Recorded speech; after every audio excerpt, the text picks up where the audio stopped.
still no nearer. Game shot and the second. He's there now. Denny Aldercoulter. A rise fire. Yellow. Double 10 working out for both players. Sort of. It's interesting because 59. obviously, I've been backstage and sort of keeping an eye on what's going on. And Denny's been practicing, I would say, most of the afternoon. He was just sort of doing practice routines with Wesley Plazier, who's already into the quarterfinals. They were doing finishing routines together, and basically every time I went in the players' room, Denny was practicing.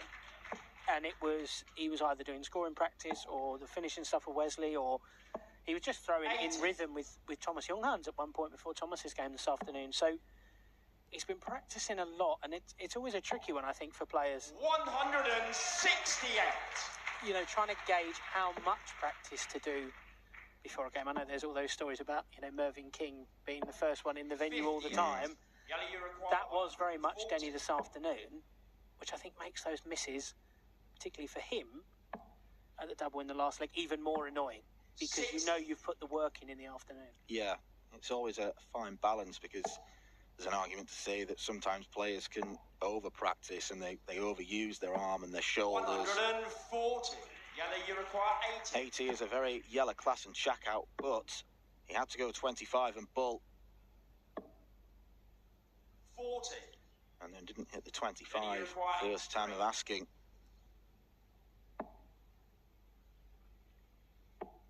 One dart at the bull. 38. Yellow, you require off target.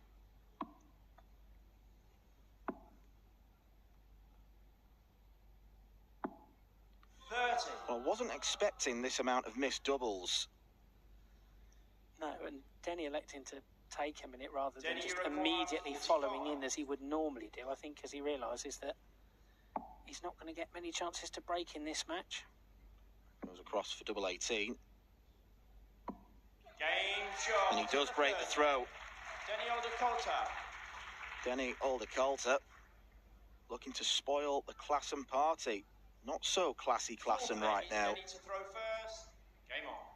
I mean, looking at the stats from all of their games, Yella hit exactly 50% of his doubles in beating Edwin Torbjornsson as 139. Aldercoulter opts to switch. So that's a ratio of 50%. Now Aldercoulter, not that much lower, 15 from 36. 95. And they're both, Denny played very well, I thought, particularly against Darren Johnson. I think the thing that impressed me the most about his performance in that game was that first two sets, Darren put up next to no resistance. Denny looked like he was going to run away with it. They went up under, and then he won the last set. I think it was 3-0 or 3-1. I can't remember. He raced to the finish line. He scored 180s in each of those legs. And just not fazed at all by it. And 105.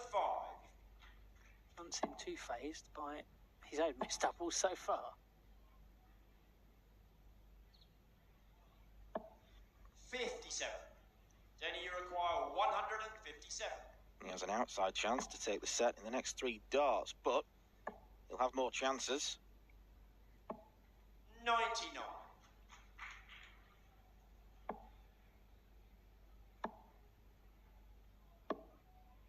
79.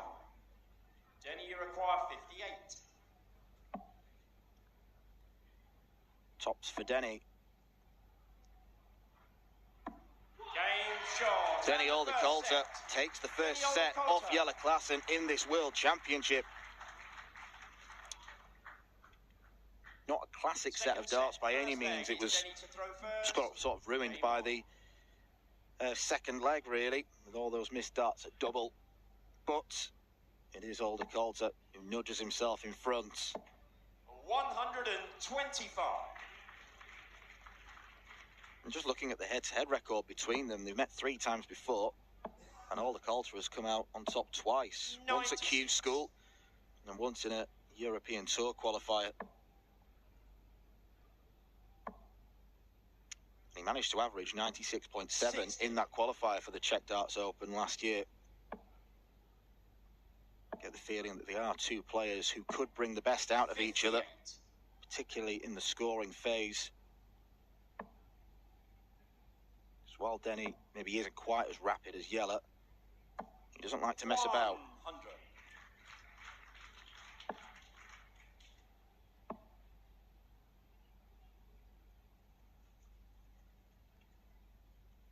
Yellow just turning around and shaking his head at something. Don't know whether that was at Denny or some comment made in the crowd. 100. It is a quiet atmosphere, so every little noise the players can hear on stage. 99.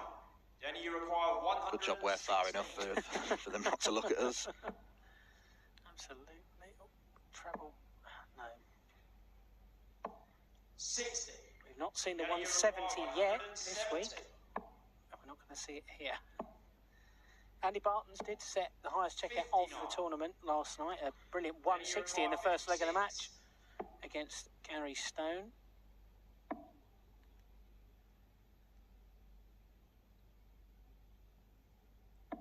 16.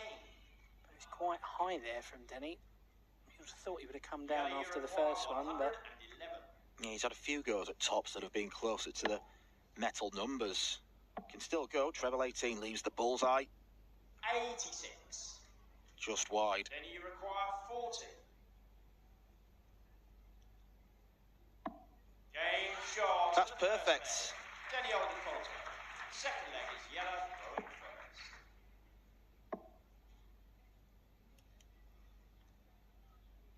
As well as winning the World Championship back in 2006, beating Raymond van Barneveld in the final. He's also a Dutch Open winner. He's really done it on the biggest stages in this circuit. 45. And he's proving ways that, he has proved why he's the number 3 seed. absolutely. 130. That Dutch Open win last year was so special for Yellow. I remember talking to him at the time about it, because that was really the first WDF competition. Mis geen enkele deal op Autoscout 24. Maak een zoekopdracht aan en ontvang meldingen als er nieuwe auto's online zijn gekomen in jouw regio.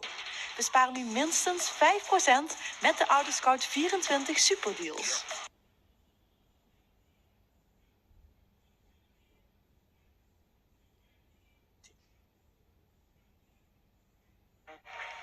Maximum stakes now, but the Dutch Open traditionally an end of January, beginning of February event. Last year it was in June because of COVID limitations in Holland, but Game shot. It's an 11 darter for Jelle Klassen, and I think he's alive and kicking now.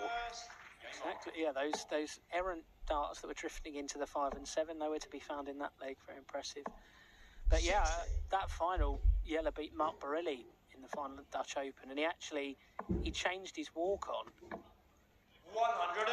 for that Dutch Open. He came out to Gangnam Style, and he said afterwards, I did it for my children because it was the first time in a long time I'd been in a final of anything. The first time they'd really seen me in a final, and I wanted to do something for them, give them a moment to treasure and remember. And it was a very straightforward 2-0 win in sets in that Dutch Open final. And had that Gangnam style walk on. Elected not to keep it for the rest of the year, which I think was poor form. I thought that would have got the people on their feet wherever he went, but no, not using that here, but it was a special moment for him in 2022. Yeah, he's a Kings of Leon man here. As for Denny Aldi Kalter's walk on, I don't know what the artist is. I'm just going to go with Dutch techno. Yeah, not quite the window cracking techno banger that Jules van Dongen came out to last year, and not quite a Dirk van Dijvenbode, but it's not far away. The Dutchman, even referee Marco Meyer, they all very much have similar musical tastes. Yellow, you require 16. Each to their own. Game shot. Jelle Klassen in front in this set. Fourth leg is yellow to throw first. Game on. Beginning to find that power scoring that we've come to associate with him. 99. And his average starting to climb up as well. It's still a very scrappy game at the moment.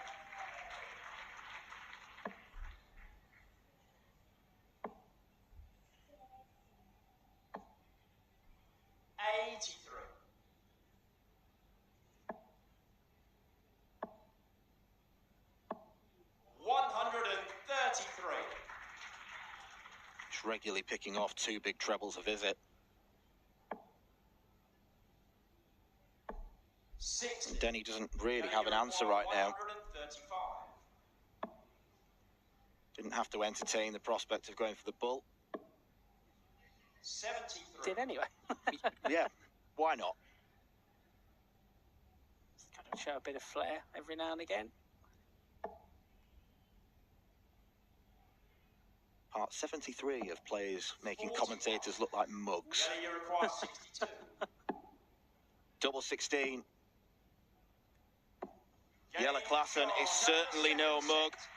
3 legs on the bounce, and he puts the disappointment of set 1 behind him. Not quite firing as he did against Edwin Thorbjornsen, but he has shown real signs of life in the last 5 minutes or so. And Denny Oldekalter isn't even getting chances on the outer ring. Jelle Klaassen is up and running. He and Denny Oldekalter are level, 1-1.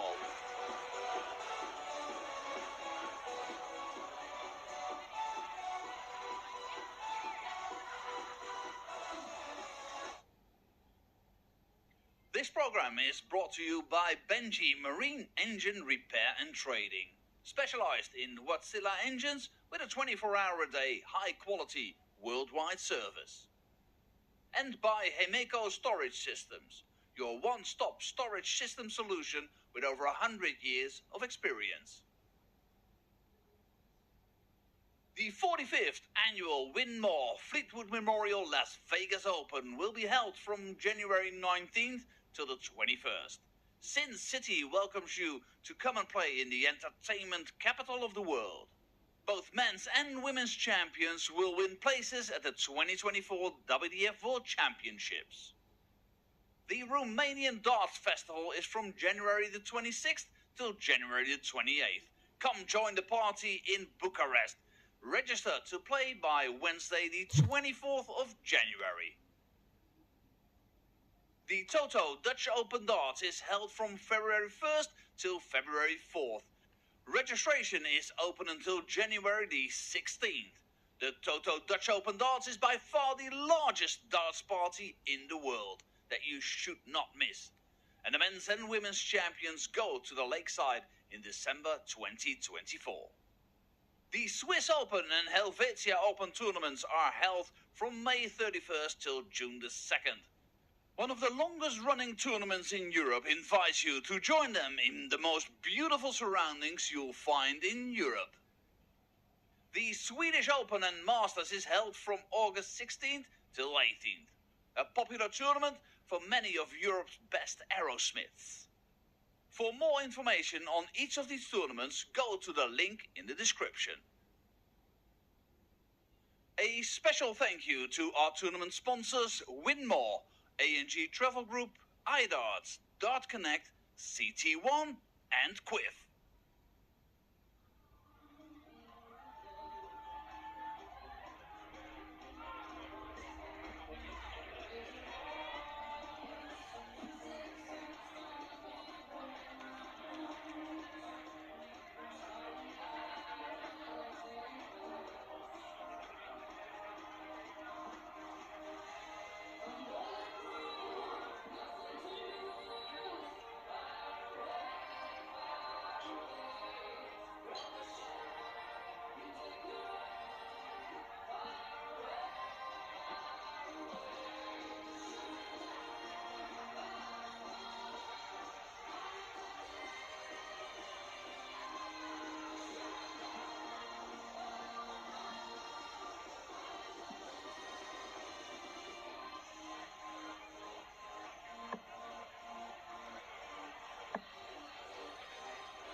Well, after a sticky first set, Jelle Klaassen is back on form. 3 unanswered legs, loads of big scoring, and Denny Oldekalter has now got to find another gear. Jelle's averaging around the 90 mark, whereas his opponent, 13 points adrift. But set play can be so psychological. everything can change. 140. But I suspect, like we've seen from a few games here this week, 140. Denny is not just going to have to raise his own level, he'll rely on Klassen having a dip. And he's going to have to take more of those 96. chances on the outer ring than he did in the first couple of sets because, you know, like his compatriot Alexander Merckx earlier today, needed 4 or 5 goes at the double. And to be honest, against Jelle, even in Jelle's bad legs, you're not going to get that many chances and not be punished. And, you know, we saw that happen to Alexander earlier on. You know, Dennis Nilsson produced a fantastic performance, you know. But those missed doubles cost Alexander from taking the first set and, you know, ended up losing that one 3-1. Denny took the first set here, but he's lost 3 legs on the spin. And Jelle's now got 6 from 167 to take out this leg. 92. We already know the nationality lineup of the quarter-final that's going to come from this section of the draw because we're going to have a Dutchman, one of these two, against either Danny Lorby or Leonard Gates. A game that deserves all the big build-up that it's getting. Jelle Klassen deserves a bit of building up as well. Second leg is Denny throwing first. He's playing very well here, Jelle. Yeah, Very impressive. He's in front for the first time since the very first leg. 140. Just imagine a Klassen Lauby quarter-final. 108. So you're going to put yourself forward for spotting? Oh dear, I don't think my eyes can hold up to that. I'm sitting about 2 foot away from the screen and I've still got my pins on, so no, I think I'll be taking a rest during that one. 140. Jelle Klassen's not resting. No, he's absolutely found his mojo in this one. And that 54 on the floor is going to feel like an absolute gut punch for Danny Oldercoulter. 38. It rolls, going for Patricia Hunt in the lighting box.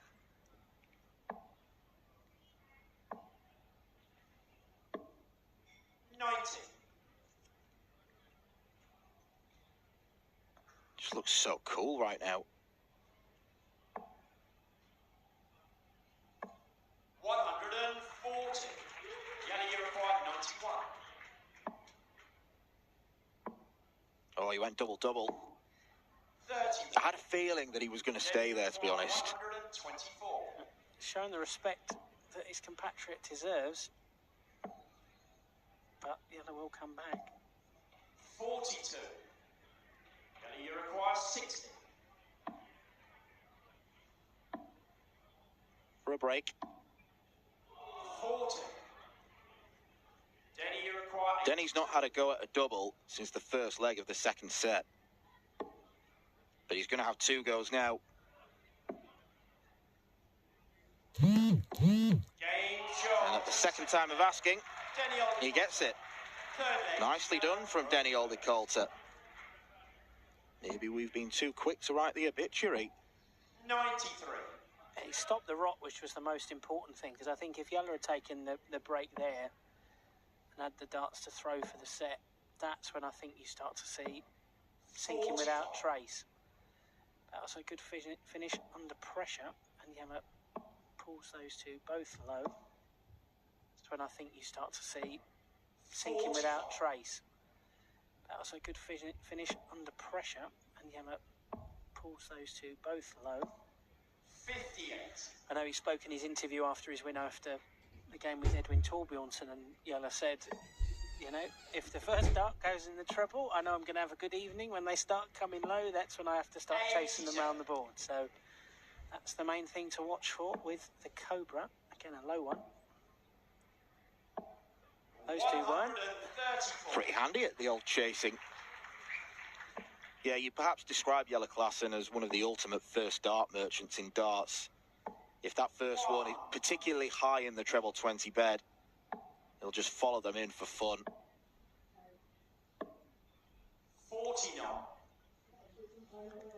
Sensible use of the bullseye there as well to leave himself on a finish after 12.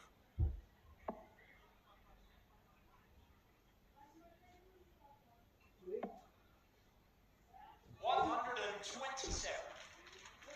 Yellow, you require 167.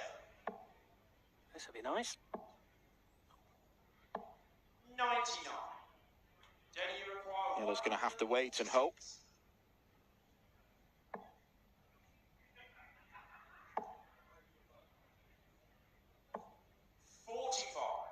Fair play to Denny for sticking around despite averaging 10 points fewer right now. Mistake from Class, and it has to be the bullseye. 43. That first start very loose. 101. And this is the sort of finish he's got to take out. Tops. And it is a break of throw for Denny Aldercoulter.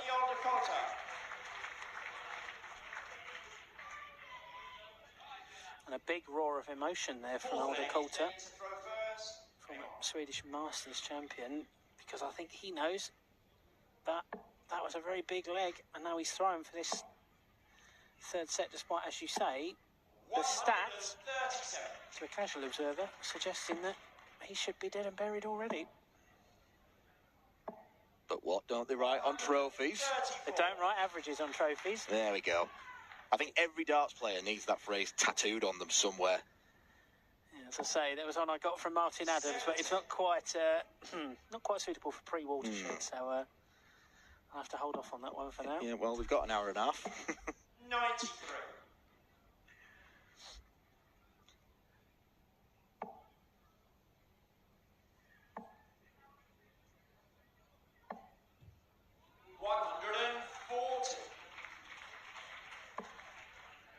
Yellow Klassen must be looking at the scoreline baffled right now, because it just seems like he's been in charge.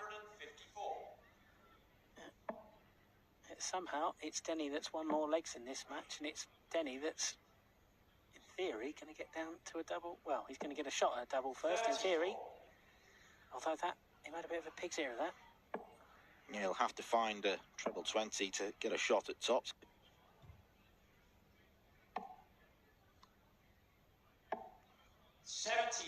Didn't go in, it hit the single one. A little bit obscured on our viewpoint. Yes. Oh. It's might seem silly to say, but that was almost too central, and he didn't have enough wriggle room. That was a marvellous first start, but didn't give him a lot of room to go. He's got to hit this double 8, you feel, and he does. Down the third set. 3 legs in a row for Denny Aldercoulter.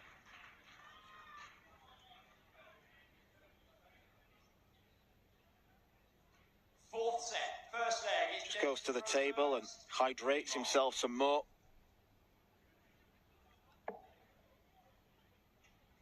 And with all respect to Denny, 80. I think the American boys would rather he win than Yellow wins. So an Aldercoulter win could put an extra spring in the step of both Danny Lorby and Leonard Gates, 134. if there are any more springs to be found.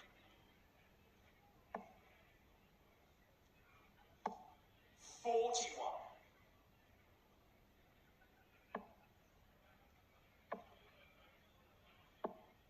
177. Much needed. 43. It's very much a match of sort of bursts so far. Yellow won the opening leg of the first set, then 3 on the spin from Denny. Second set, 3 on the spin from Yellow, and then that last set, 3 on the spin from Denny. So, been one of those where one player's found a bit of momentum and a bit of 80. 57 on the floor for Denny. I mean, it wouldn't have left him on a finish, but would have been nice. But yeah, it's just one of those where the momentum has swung so dramatically between the two of them. 50. I don't normally like that route for 90, but he's far enough ahead to try his luck. 140. Yellow, you require 40. And even though some pressure's being applied, Yellow Klassen responds. Second leg is Yellow to throw first. Game on. A 13 dart break to kick off this fourth set. 134.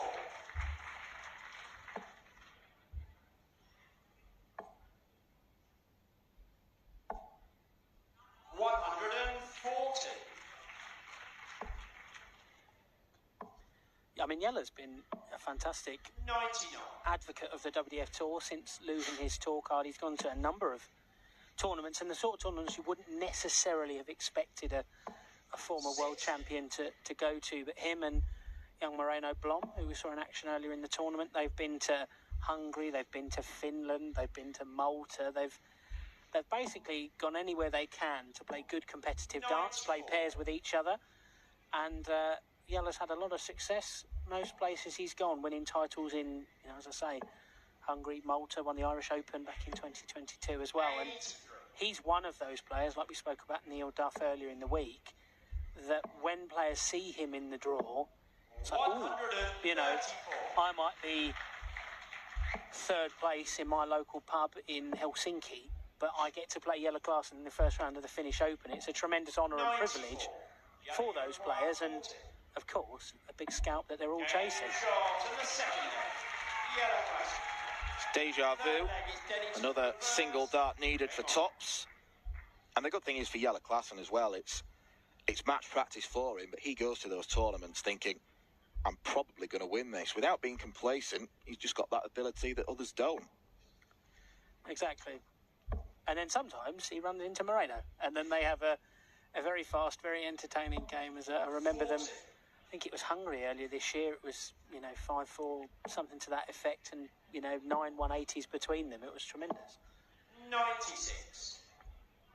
But, I mean, he's been a big supporter of this system and already well placed to qualify for next year's World Championships, the dates of which were announced between sessions earlier today. 100.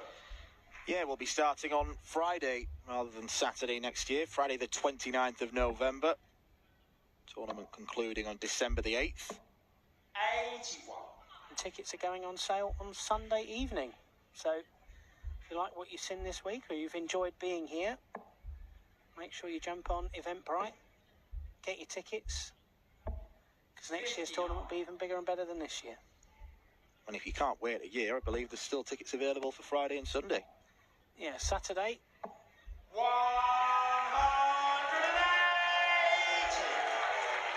Saturday, a sellout here at the Lakeside, as full as it's been in a very long time. Friday and Sunday, limited availability, as my learned colleague says, but still a few seats left in the house. Although, depending on who gets through to the finals, they're probably going to be sold out as well. Yeah, don't take any chances. Get on it now. 140.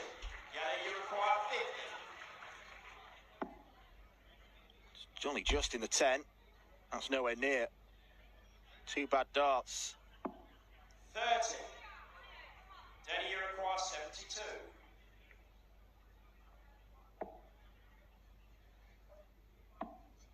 Double 18.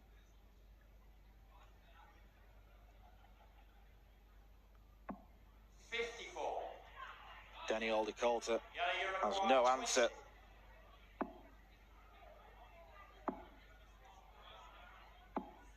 Jelle Klaasen does finally. And the fourth set. Jelle Klaasen. All three checkouts were on either tops or double 10 in that set. Game on. 3-0 whitewash. It's got in patches. The last, the majority of this game. Last three won by Klaasen. 3 in a row from Aldercoulter, then 4 in a row from Klaasen. 4 in a row from Aldercoulter, going backwards. Right to the very first leg, which was won by the number 3 seed. 100.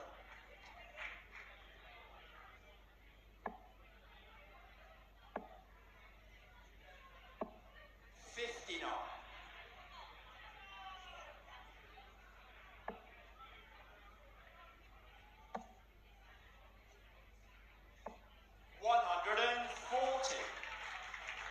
The theory is Jelle Klaasen should be favourite because he's got the darts. 101. But he hasn't started this leg particularly well. And if Aldercoulter can pick off another few trebles, like that. He is forcing Klaassen to be almost perfect. Very good adjustment there from Yella. The first up went low. Moved himself, found two trebles, put some pressure on. And he will get a shot at that 152. 65. Yella, you require 152.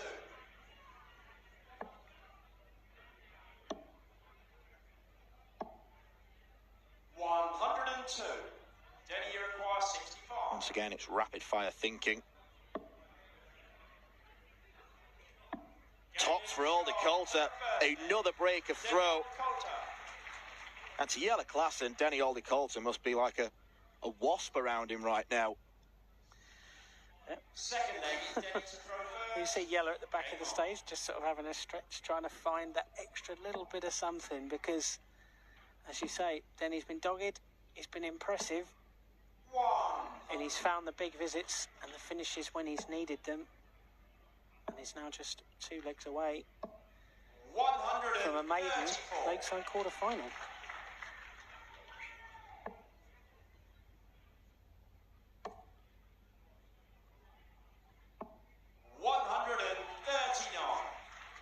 We've already had 2 Dutchmen go through to the quarter-finals in this tournament already. 180. Much needed and well-timed maximum from Klaassen.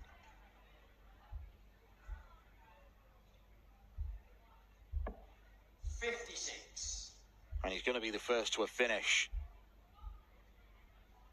barring an absolute disaster. 59. Not as good a finish as he'd like. The bowed head as he collected the darts suggests.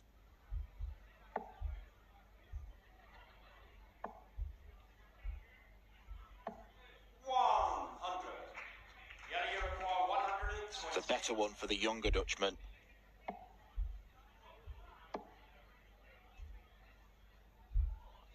Well, I'm surprised he didn't follow that. Denny, you require 106. This would be special. Double 16. Denny Alder Coulter is 1 leg away from victory against a former world champion. Third leg is Yella to throw first. Game on. And despite playing exceptionally well here, 100. Yella's on the brink. Has the Cobra been tamed? 81. He doesn't blink when he's at the hockey. No, It's like lasers are coming out of those eyes. steely blue lasers. 57.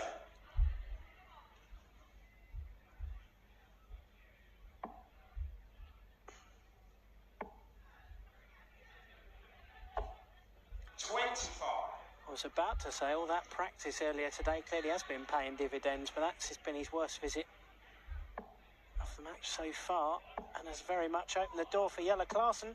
140. I'm guessing there weren't as many bounce outs in the practice room as there have been here. No. Although at one point he was having a throw after I'd had a throw on the board, so he did have to wait for me to sort of clear the disaster area before he had a few darts, but he didn't seem to mind. 180. Jelle Klaassen could conceivably lose this match, averaging over 10 points more than Alder Coulter. 93. Yella, you require 24. Double 6. 12. He's going to get more chances at it, but Alder Coulter can put him under real pressure here. 140. Yella, you require 12. Game shot in the third. Jelle Klaassen remains alive. Fourth leg is Denny to throw first. Game on.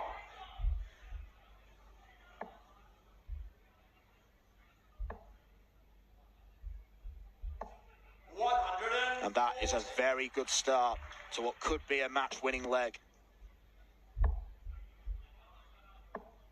1. That's an okay start when you're on the chase.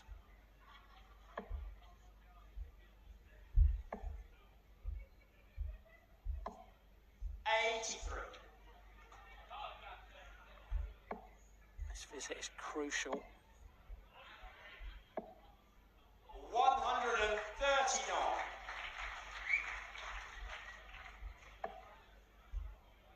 16 points separates the pair. 123. Decided to switch to the 19s. I thought the 18s may have been a better shot. 128. Brilliant. 155. What a game this has been.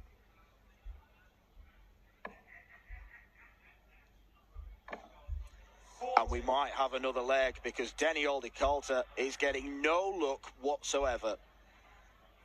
You know, making sure his hands are dry. He knows this is huge. Tops. No, he decided to stay there for double 13. Clutch doubling at its finest. Fifth and final leg. It's yellow to throw first. Game on.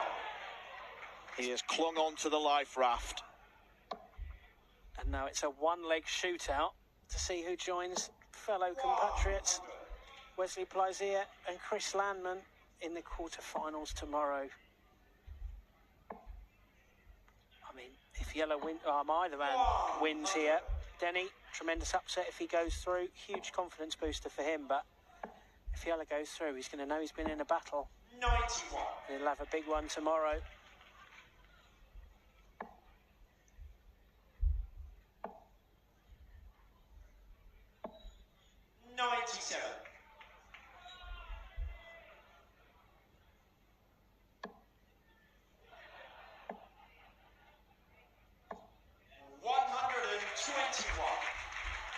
Super adjustment.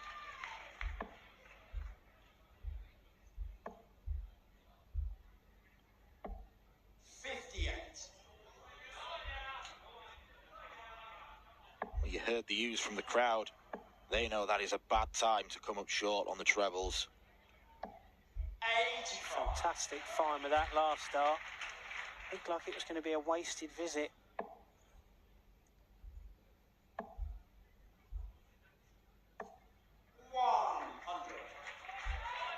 He is there in the background, if required. Treble 16 would have left his favourite tops. 48. Guarantees a single to double. You require 146.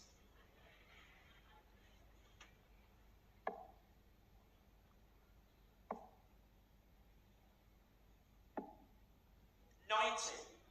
Jelle Klassen will return Yellow, you require with his opponent on the same score.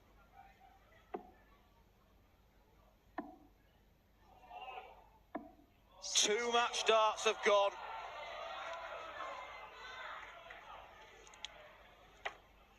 Well, I don't know who can't believe it more, Klassen or Aldi-Coulter.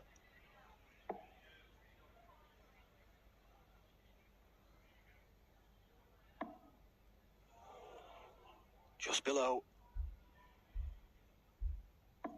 16. I can't believe it. Yellow, you require 40. I don't think Denny can either, because I think he thinks it's game. Game over. And the match. Jelle Klassen had to strain every sinew to get past his compatriot. Despite the massive gap in the averages, 8 points by the end, Denny Aldi-Coulter would not go away. But Jelle Klassen was world-class in the last set. The 1-3-4 checkout to send the last leg back on throw was a moment to savour. And then after surviving match darts from Aldi-Coulter, he finally pins tops. A dramatic start to this evening's action here at Lakeside. And coming up after the break, a break which I suggest everyone will need, including Klassen and Olde Kalter. We go to four-time Ladies World Champion Lisa Ashton, who kicks off her quest for another title, up against another Dutch woman in Priscilla Steenbergen.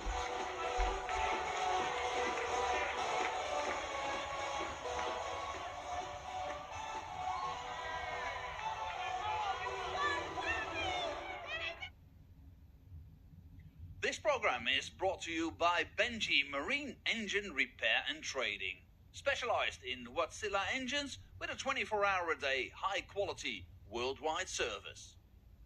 And by Hemeco Storage Systems, your one-stop storage system solution with over 100 years of experience. The 45th annual Win More Fleetwood Memorial Las Vegas Open will be held from January 19th till the 21st. Sin City welcomes you to come and play in the entertainment capital of the world. Both men's and women's champions will win places at the 2024 WDF World Championships. The Romanian Darts Festival is from January the 26th till January the 28th. Come join the party in Bucharest. Register to play by Wednesday the 24th of January. The Toto Dutch Open Darts is held from February 1st till February 4th. Registration is open until January the 16th. The Toto Dutch Open Darts is by far the largest darts party in the world that you should not miss. And the men's and women's champions go to the Lakeside in December 2024. The Swiss Open and Helvetia Open tournaments are held from May 31st till June the 2nd. One of the longest running tournaments in Europe invites you to join them in the most beautiful surroundings you'll find in Europe. The Swedish Open and Masters is held from August 16th till 18th. A popular tournament for many of Europe's best aerosmiths. For more information on each of these tournaments, go to the link in the description. A special thank you to our tournament sponsors Win More, A&G Travel Group, iDarts, Dart Connect, CT1 and Quiff.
Ladies and gentlemen, we now conclude the women's second round here at the 2023 CT1 WDF Lakeside World Championship. And we welcome back to the stage this year's Catalonia Open and Bruges Open quarter-finalist, the former Italian Grand Masters champion from the Netherlands, Priscilla Steenbergen.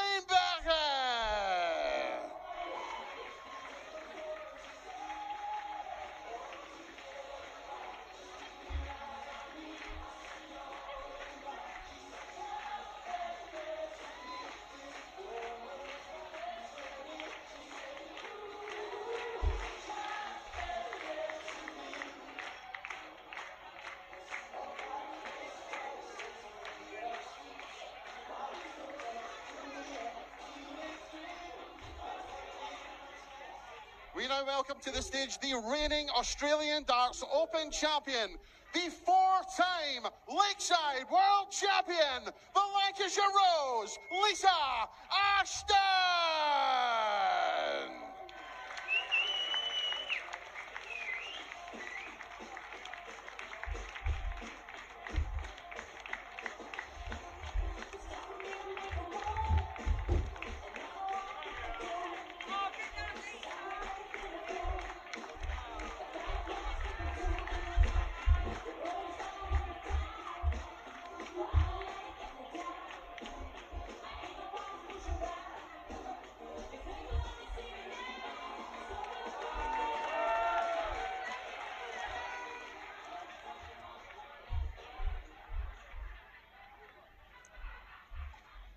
Hero's reception for Lisa Ashton, 4 years on from her last appearance on this Lakeside stage.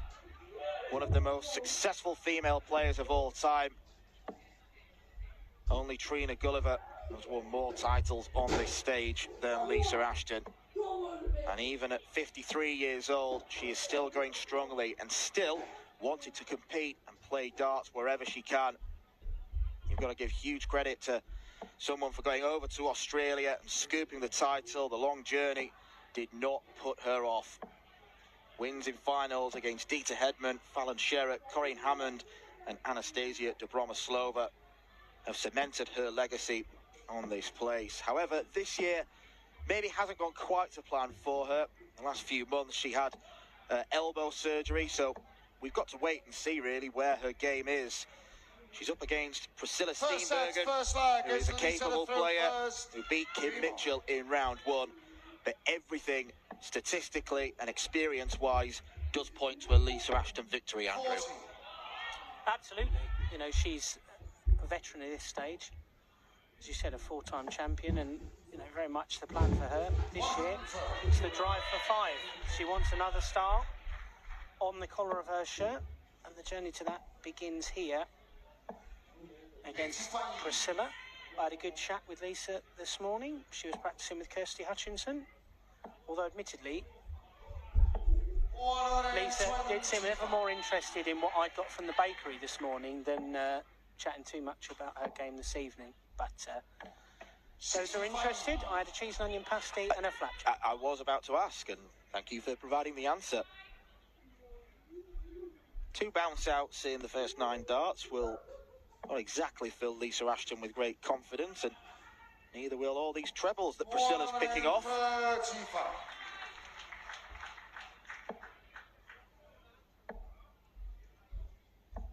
140. So you require 141. Wrong side of the wire, and the wrong side of the other wire. 23.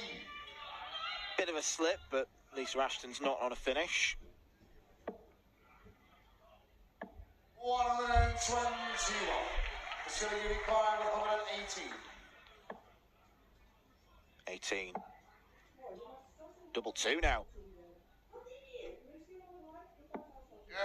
What a check out, what a way to take out 118. That was an outstanding finish from Priscilla. Momentary adjustment. She had to work out what she'd left herself, but the woman who used to be known as the Smurf, looking very assured on the stage. Yeah, what is it today about 118 and weird checkouts? We saw Alexander Merckx go out on the bull with a single 20 at treble 16 and then the bullseye. Now Priscilla looks very assured so far. Had an almighty battle with Kim Mitchell on Sunday. I was lucky enough to call that with you, Mr. McCarthy, but I mean, Priscilla got to the quarterfinals on this stage last year. She's won games here before, and the way she's playing at the moment, this isn't necessarily going to be the walkover for the Lancashire Rose that I know many expected it would be. 60. Yeah, she's definitely a better player than some of the pundits have maybe expected of her. 140. She does get herself down to a finish. Former Italian Grandmasters winner. Priscilla Unicorn, 126. Start on the 19s. Treble for the bull. Priscilla Steenbergen means serious business here. Priscilla Steenbergen. Third leg is Lisa to throw first. Remember, the ladies' format is still first to 2 sets. It is still a cutthroat business. And when you finish like that, the sand timer comes away from you. 26. All those scores like that will open the door. I think I mentioned this the other day. That Italian Grandmasters that Priscilla won at the back end of 2022 actually got her into the World Championship very much last chance saloon. She wasn't in a place going into that weekend in Bologna, but played some fantastic darts, had a deep run in the Italian Open on the Sunday. But yeah, that Saturday, beat Paula Jacklin in a last leg decider to win the silver-ranked Italian Grandmasters. Shot her up the ranking table and into one of the last available places and saved her having to go through that tough qualifier in her native Assen. So, you know, that would have been a tough one, but played some very good darts, and she's got the ability to win more titles on the women's circuit, that's absolutely for sure, particularly with the sort of finishing she's shown in the first 2 legs of this match. She's already done something she's never done before, because Lisa Ashton and Priscilla Steenbergen have played each other 5 times, and it's the first time that Priscilla has taken 2 legs off Lisa Ashton. There was one 4-0 whitewash, and then the other 4 games ended 4-1 to the Lancashire Rose. 4 women's series games and 1 Welsh Open contest. 158.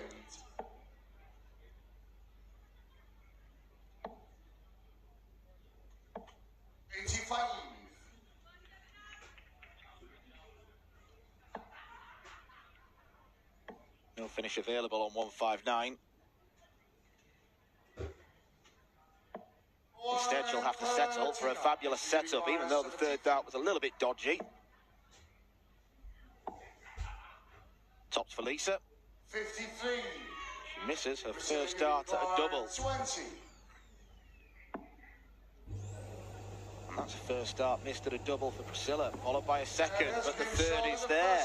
And it is a clean sweep in set 1.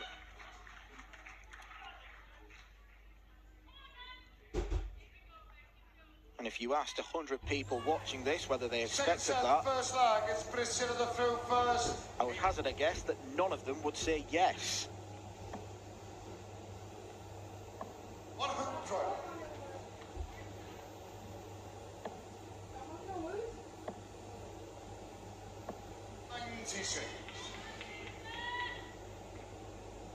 Priscilla Steenbergen's highest recorded average is just over 87. It was in a women's series match back in July against Josie Patterson, and she's beating that right now.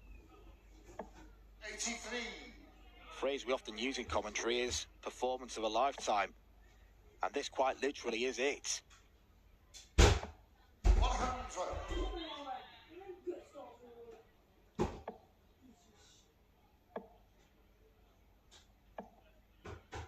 22.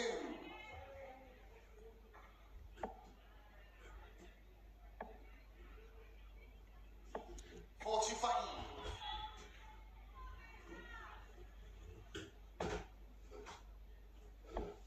Not been bad from Lisa, 100. averaging around the 82 mark. She's just not really had the chances, with Priscilla taking out those 2 big finishes and then just the 1 shot at a double in the last leg. been incredibly impressed with Priscilla's scoring so far and her finishing. Very impressive. 100. Priscilla Unicorn, 96.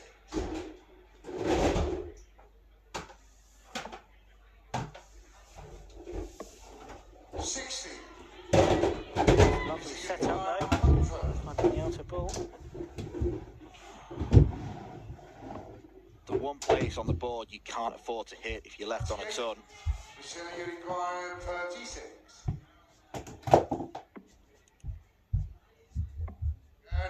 Four legs in a row. Priscilla staying there. Second leg is Lisa through first. Game on. It's absolutely electric stuff from the woman formerly known as the Smurf. I say formerly known as.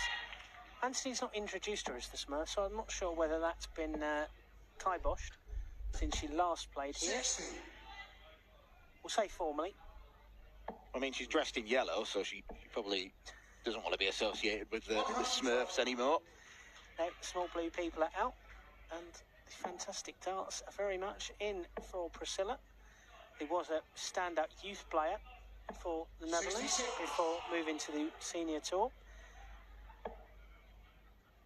It was actually, a special moment for her Lakeside debut last year, not just because it was the first time she got to play on this historic stage, but it's where she kind of met and evolved her partnership with her now partner, girlfriend, Tori Kewish from Australia.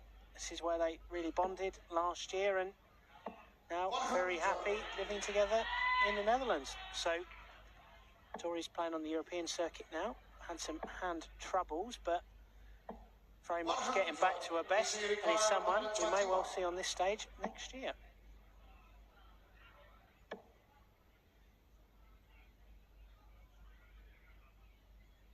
Beaten by the eventual finalist Kirsty Hutchinson last year, quarter-final stage. She looks ready for another crack at it. 60. Lisa Unicorn, 76. And if Lisa Ashton doesn't win this leg, she'll be pressing the panic button. Might have to be 25 and bull. 52. Priscilla Unicorn, 132.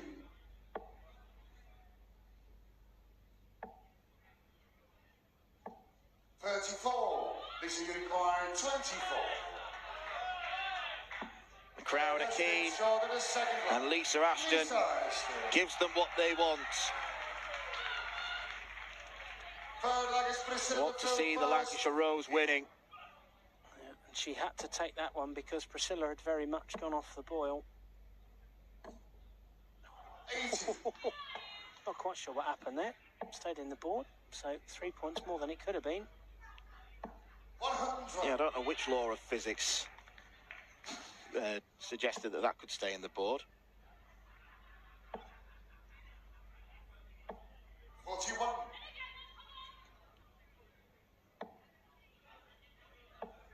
This is a better lie for Lisa. A lot of her first darts in the first set were dropping quite low, but she's starting to get a bit of a better range now.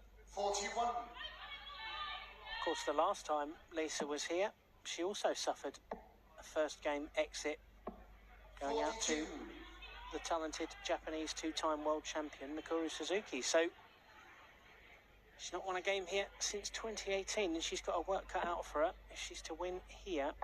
Although 30. some looseness very much creeping into the Steenbergen game. Yeah, it would have been a lot to ask to say to Priscilla, you've got to keep this up for the entirety of the game. Most players will have a dip at some point, and Priscilla has gone off the boil. 41.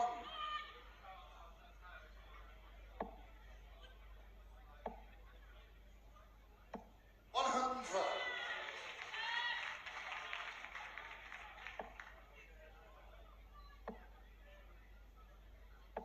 70. Lisa Unicorn, 100.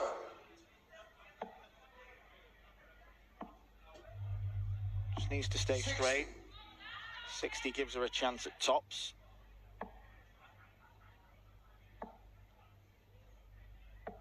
90. to you. Lisa, you require 40. Ooh.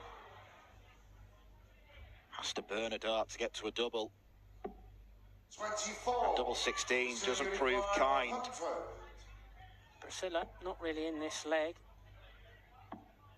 She won't get a shot double. Tried to go the tops route, but a little bit low on the first one. Yeah, that's been solved in the third line. Lisa Ashton. Double 8 breathes new life into Lisa Ashton.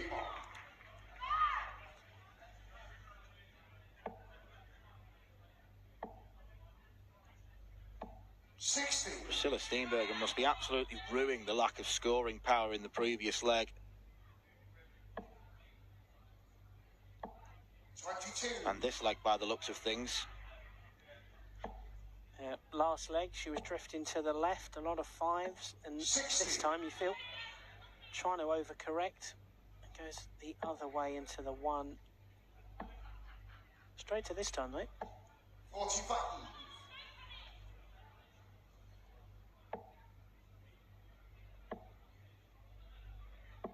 58.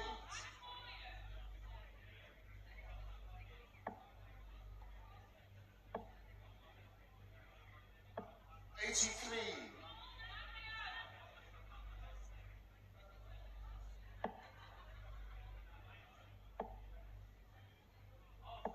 100. Lisa, of course, is the last seeded player to compete in this year's World Championship. Last player we're getting a look at. Had a long while to wait, but when I was talking to her earlier, she said, you know what, I'd rather play Thursday, Friday, Saturday, Sunday. Of course, she wants to get to that world title on Sunday. She said she'd rather have that kind of at the end of the tournament. I'm not sure works in commentary, but the hand gesture was there to illustrate Thursday, Friday, Saturday, Sunday. Then, you know, say Bo Greaves, the world champion, she played Monday night. Incredibly impressive in her opening round victory against Lorraine Hyde, but then Bo has a 4-day break until she plays the quarter-final. Yeah, I can understand where Lisa's coming from. Rather play consecutively and strike while the iron's hot.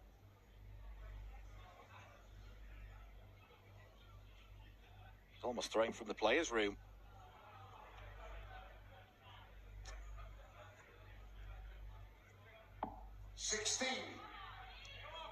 Don't think she likes that. And she will not like Priscilla taking out 107 because it'll break the throat and give her a shot at the match. Tops needed. So close to a third ton plus checkout. And Lisa Ashton is there. Second set. Lisa Ashton. A spirited roar from the Lancashire Rose. Third and final set. First leg is Lisa to throw first. Game on.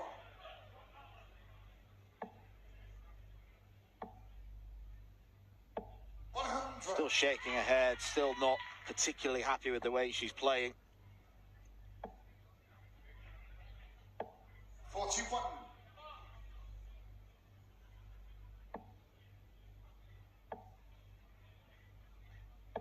45.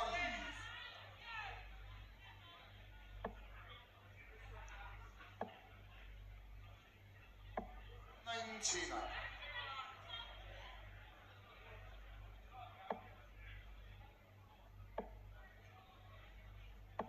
100.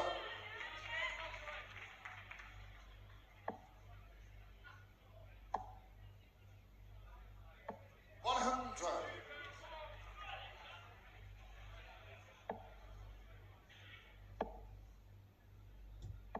100. 3 tons from 4 visits. Priscilla's on the drift. 156. And this is where that big stage experience of Lisa Ashton is going to show. Not only has she been there and done it and found herself, you know, digging herself out of holes on this stage in big games before, but she's also got that experience of playing longer format games. You know, a finalist regularly in women's events, a regular title winner Of course, had that experience in the PDC as well. Pro Tours, best of 11. That's been shown in the first half. And that experience is now showing because Lisa Ashton is in front for the first time in the match. 43. Yeah, I've got to admit, I don't think it should ever be underestimated just what an immense achievement it was for Lisa Ashton to win a tour card. 81. To go through what is a brutal qualifying system against hundreds of really good players. She gave that a go. She's giving the World Seniors Tour a go. Played in a couple of their World Championships. She was beaten in round 1 this year by the man we're going to see next in Neil Duff. And that was an almighty ding-dong. I was actually there at the tavern for that one, and Lisa matched him and pushed him every step of the way. Neil knew he was in a fight in that game, but, I mean, Lisa's just such a fantastic ambassador for the women's game. Trailblazer in the PDC, not just winning a tour card, but that UK Open victory over Aaron Beanie, first woman to average more than 100 on TV. Absolutely masterful performance from her. And now, back here at the lakeside. 140. And looking like she's powering her way towards a spot in the quarter-finals. 30. Lisa, you require 120.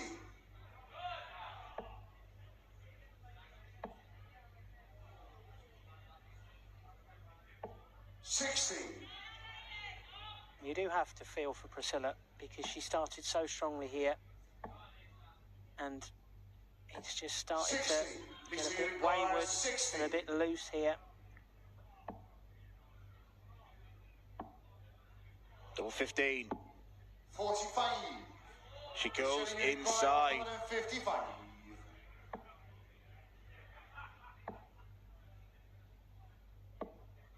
43. Lisa, you require 50. Not much pressure applied, but do not miss the big number. She very nearly did. And she doesn't miss the double. Lisa Ashton. 1 or 2 millimetres away from double 7. And Lisa Ashton is 1 leg away. 83. And her opponent, who was so good in the first set, back-to-back ton plus checkouts, 85. has just run out of steam. She went too early. Like a Grand National horse who's at the front after 10 fences, and you just look at them and think they've gone. They're not going to be able to sustain it. 65. Yeah, an early pace setter. 1-4 on the bounce at the beginning of the game, but struggling to stop the rot here. 60. Lost 5 on the bounce, and the 6th in a row for Lisa would mean a spot against Kirsty Hutchinson tomorrow. 137.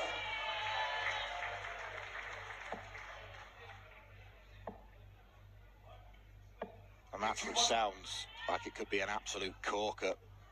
So I've been really impressed with Kirsty. She made very light work of Wendy Harper today, who, in fairness, wasn't 44. anywhere near a game, but the scoring power from Kirsty was very, very good throughout. Yeah, I think tremendous maturity shown on the stage this year by Kirsty Hutchinson. Played 2 more methodical players 42. in Mayumi Uchi Lisa, and you Wendy require Harper. 170. Oh, Big Fish is on. It was. 80. you know, I know Kirsty was a little bit, when she saw the draw, you know, not totally happy at kind of playing 2 players that don't really suit her rhythm, but she was clinical and dominant in both, proving exactly why she got all the way to the World Championship final 59. last April. Lisa, you require 80. The potential bullseye skin saver does not materialise. 60. But Lisa Ashton has burned a first match dart.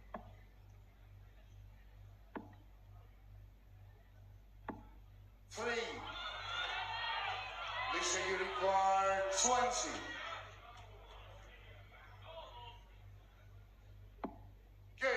Game shot Lisa Ashton is off and running. She started slowly, but the experience, the ability shone through.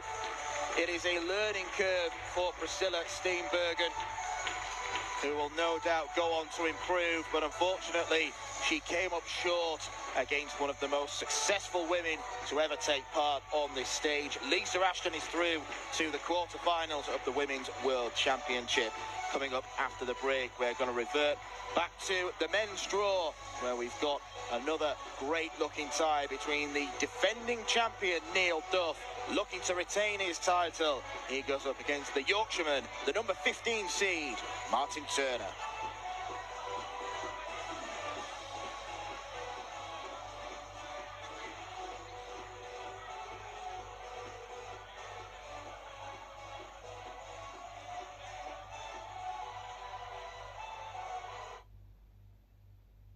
This program is brought to you by Benji Marine Engine Repair and Trading, specialized in Wärtsilä engines with a 24-hour-a-day, high-quality, worldwide service. And by Hemeco Storage Systems, your one-stop storage system solution with over 100 years of experience. The 45th annual Win More Fleetwood Memorial Las Vegas Open will be held from January 19th till the 21st. Sin City welcomes you to come and play in the entertainment capital of the world. Both men's and women's champions will win places at the 2024 WDF World Championships. The Romanian Darts Festival is from January the 26th till January the 28th. Come join the party in Bucharest. Register to play by Wednesday the 24th of January. The Toto Dutch Open Darts is held from February 1st till February 4th. Registration is open until January the 16th. The Toto Dutch Open Darts is by far the largest darts party in the world that you should not miss. The Swiss Open and Helvetia Open tournaments are held from May 31st till June the 2nd. One of the longest running tournaments in Europe invites you to join them in the most beautiful surroundings you'll find in Europe. The Swedish Open and Masters is held from August 16th till 18th.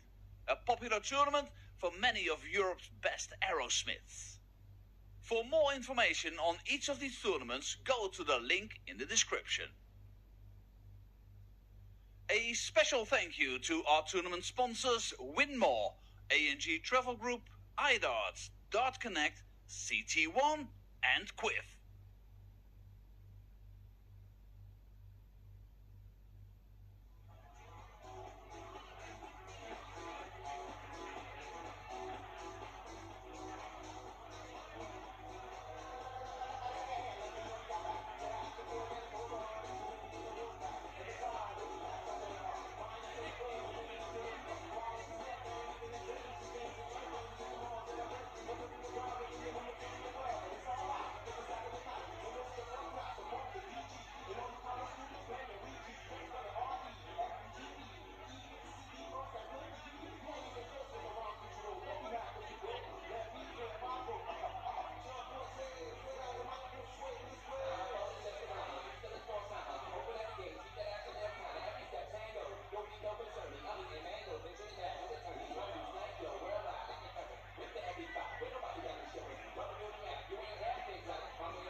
Ladies and gentlemen, we return to the men's third round here at the 2023 CT1 WDF Lakeside World Championship. And we welcome back to the stage a man enjoying his Lakeside World Championship debut, the reigning Isle of Man Open and Welsh Open champion from England, Martin Turner!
We now welcome to the stage the former Irish Classic, Slovak Masters and Pacific Masters champion, the reigning and defending Lakeside World Champion from Northern Ireland, Neil Duff!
There is always a feeling of real significance when a world champion enters the stage, particularly a defending world champion.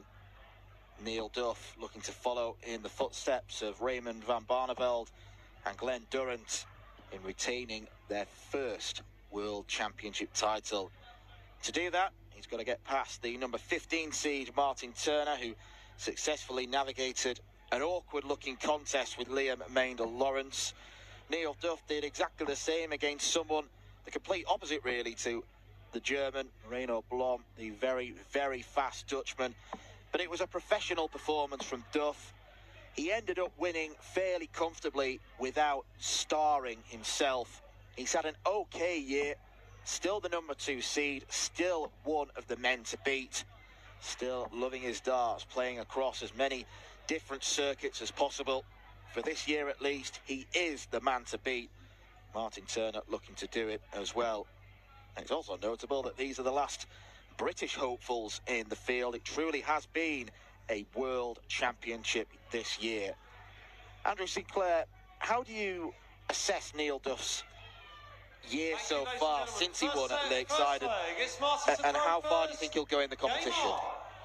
It's an interesting one because I think Neil has played really well this year in spells. The Denmark Open, he got to, I believe it was the final and lost to Andy Bartons. He went down under as the reigning world champion. He went to the Australian Darts Open and he lost that one to Andy Bartons, and he lost that one very decisively. I think it was 10-2 in the end on the wonderful stage down in Moama. But he played some good darts before that. Beat the likes of Danny Porter and Johnny Tarto. People have already seen this week. Johnny's still in the competition. But it's been a little bit inconsistent from Neil. There have been games that you feel he should have won and he maybe hasn't. But as you say, he's been busy in other circuits. You know, he's played in all the seniors events this year. 180. And it's Martin Turner who lands the game's first 180. But as you mentioned, Neil Duff has been playing in the seniors events, 66. quarter-finalist at the World Championship this year, losing out to Robert Thornton. He's been a weekly winner on the Modus Super Series. 97. He always will have the right to call himself a Lakeside World Champion, and he wants it again because winners get greedy. That's why they are winners. For Martin Turner, a win on the Lakeside stage would be his biggest triumph by a mile. 66. And it's going to be the left-hander have a first crack at a double. And that double will be double 18. Neil, you're requiring 98.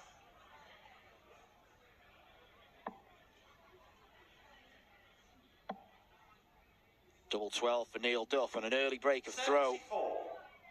Martin, you're requiring 36.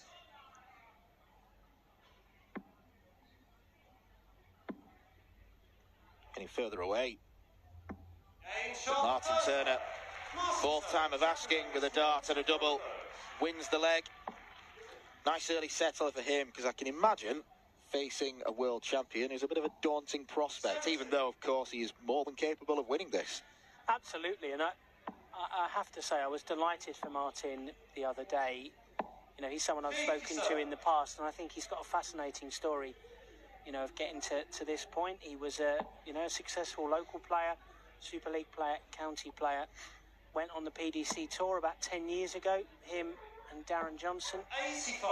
And Martin had mixed success. They never really got to the bigger televised tournaments, but was always a steady player and 85. not the sort of person you'd want to draw in the first round. He was a tough out for anyone. But, you know, Martin has had to overcome really dreadful anxiety. 180. Sure, that 180 will give him some as well, but no, he's had to overcome some really 43. significant, mental health issues to kind of get back to playing his best starts, and he got some real help from the PDPA and a good friend of his, Dave Ladley, 38.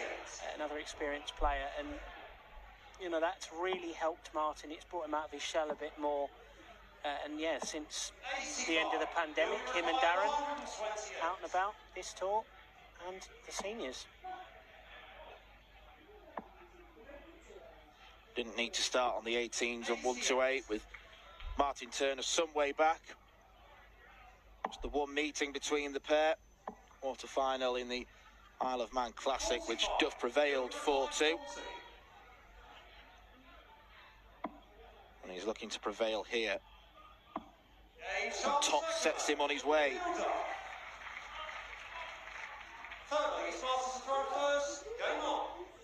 But I think with that anxiety, I know Martin sometimes puts a lot of pressure on himself. 100. And he, on the WDF circuit, he got to quarterfinals and semi-finals, and then he lost in the Swiss Open final in 2022, and 100. sort of thought, what have I got to do to get over the hump? And then this year won that Isle of Man Open, won the Welsh Open, and now finally gets his big stage debut. He's seen his close friend Darren Johnson qualify for the Seniors World Championship. Martin was the first person to miss out. He was literally first reserve for the World Seniors, so he was there, saw Darren get that TV shot, and he's had to bide his time and wait. And then it was a tremendous performance against Liam the other day, 87 average in the end for Martin, and highly competitive in this one as well. And he'll believe he can do this, but I was impressed with Neil the other night against Moreno, 2-0 down in that third set, and those veteran World Championship instincts kicked in. 140. Suddenly, the game was played at Neil's pace, not Moreno's pace, and you saw from that point onwards, the young Dutchman barely won a leg. Well, that's just it. That's what champions can do. They can force opponents to play at the pace that they want to. It's a crucial one-up. Well, that's just it. That's what champions can do. They can force opponents to play at the pace that they want to. A crucial 105 checkout that set things on their way. Martin Turner's been setting on his way here. 1 away from the first set. 100. Yeah, Neil, he's always going to be one of the most confident men here. You asked me about his chances. No one's going to believe more than he does. He's been working, or you know, last year he worked in the run-up to Lakeside. He worked with, you know, renowned Belfast psychotherapist Stephen McKibben, who worked with Scott Mitchell before his World Championship win. And Neil said, you know, there's no harm in getting outside help, and it helped with Neil's mindset. And yeah, he told anyone who'd listened last year that Neil was going to win, and when he did, and you know, he's not going to lack for confidence coming into this week. He's certainly not going to lack with power scoring like that. But you know, after that win over Moreno, he did his interview and he said, it's all about hunger this week, and myself and Andy Barton's are the hungriest guys here. So he clearly believes that himself and the big Belgian are the two men to beat this week. Well, the seedings suggest exactly that. Numbers 1 and 2.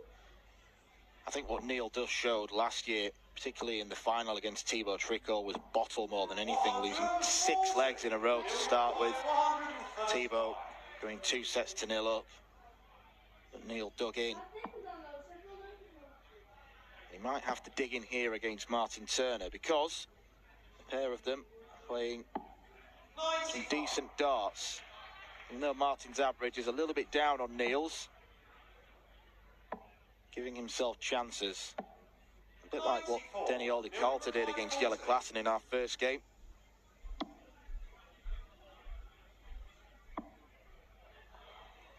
They are two brilliant guides.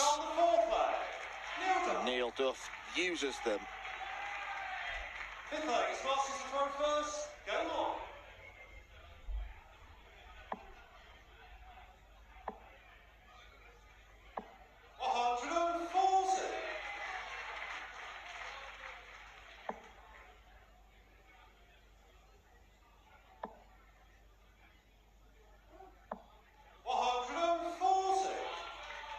He's a big York City fan, is Martin Turner.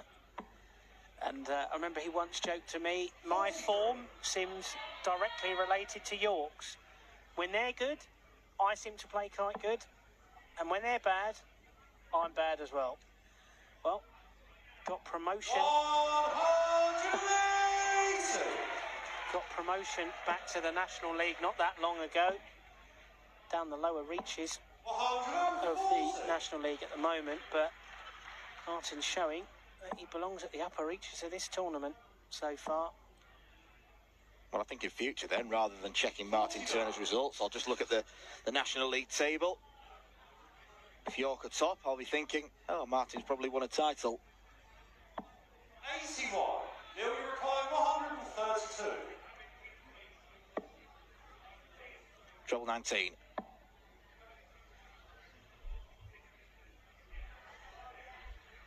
A measure of how fine the margins are in darts. Martin required 97. Millimetre away from a go at the champagne shot. 57. Martin Turner, all he can do is lay up. Neil, you require 84.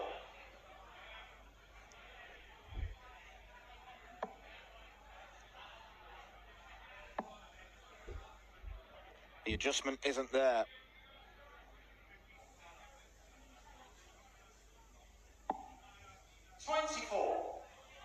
Martin required 40.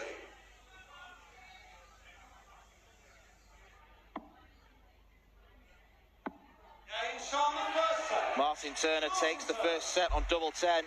Second set, first leg. It's Neil to throw first. Game on. He is not overawed by the challenge.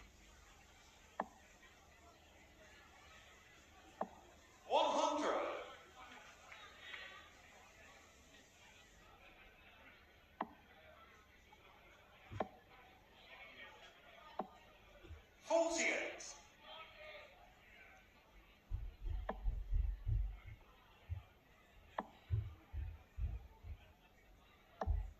60.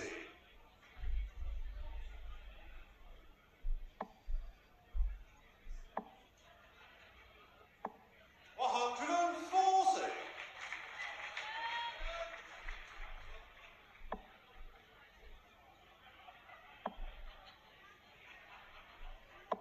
180. Perfect grouping.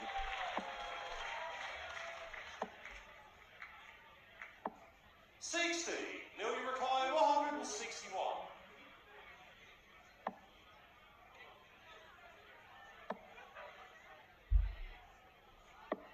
90.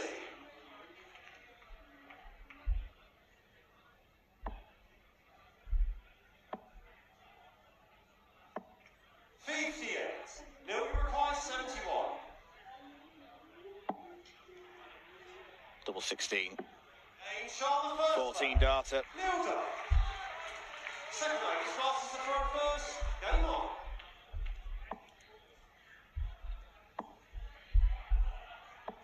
100. They're going one after the other. 6 consecutive holds of throw. 60.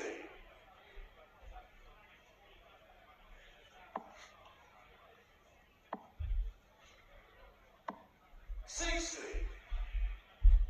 I mean, Martin's connections to York, they go beyond just the football team. His walk-on at Britannia by the York-based band Skylights. He's a big supporter of them 60. as a product of the same town he's from, same city he's from, should I say. Although Neil Duff's walk-on changed this year. Last year, I think, was DJ Chrissy Start the Party. But his former protege, Josh Rock, now using that in the PDC. Neil's opted to switch it up and go for Two Tribes Go to War. Which, you know what? Classic tune. No problems with that myself. What a statement. If it helps to fire him up, I'm sure he'll be more than pleased. 140. A soldier on the hockey. Speaking of which, we've got a soldier coming up in our final game of the night against Danny Lorby. 160. Hope the crowd are getting up for that. 82. Newly retired 160. Well, I think Danny's keen for a longer game than he had last night when he absolutely blitzed Jarno Bottenberg. Took him just under 20 minutes to dispatch the impressive young Dutchman. Double 12 for Martin Turner. 54. Newly retired 60. Now, a real chance has presented itself to Neil Duff.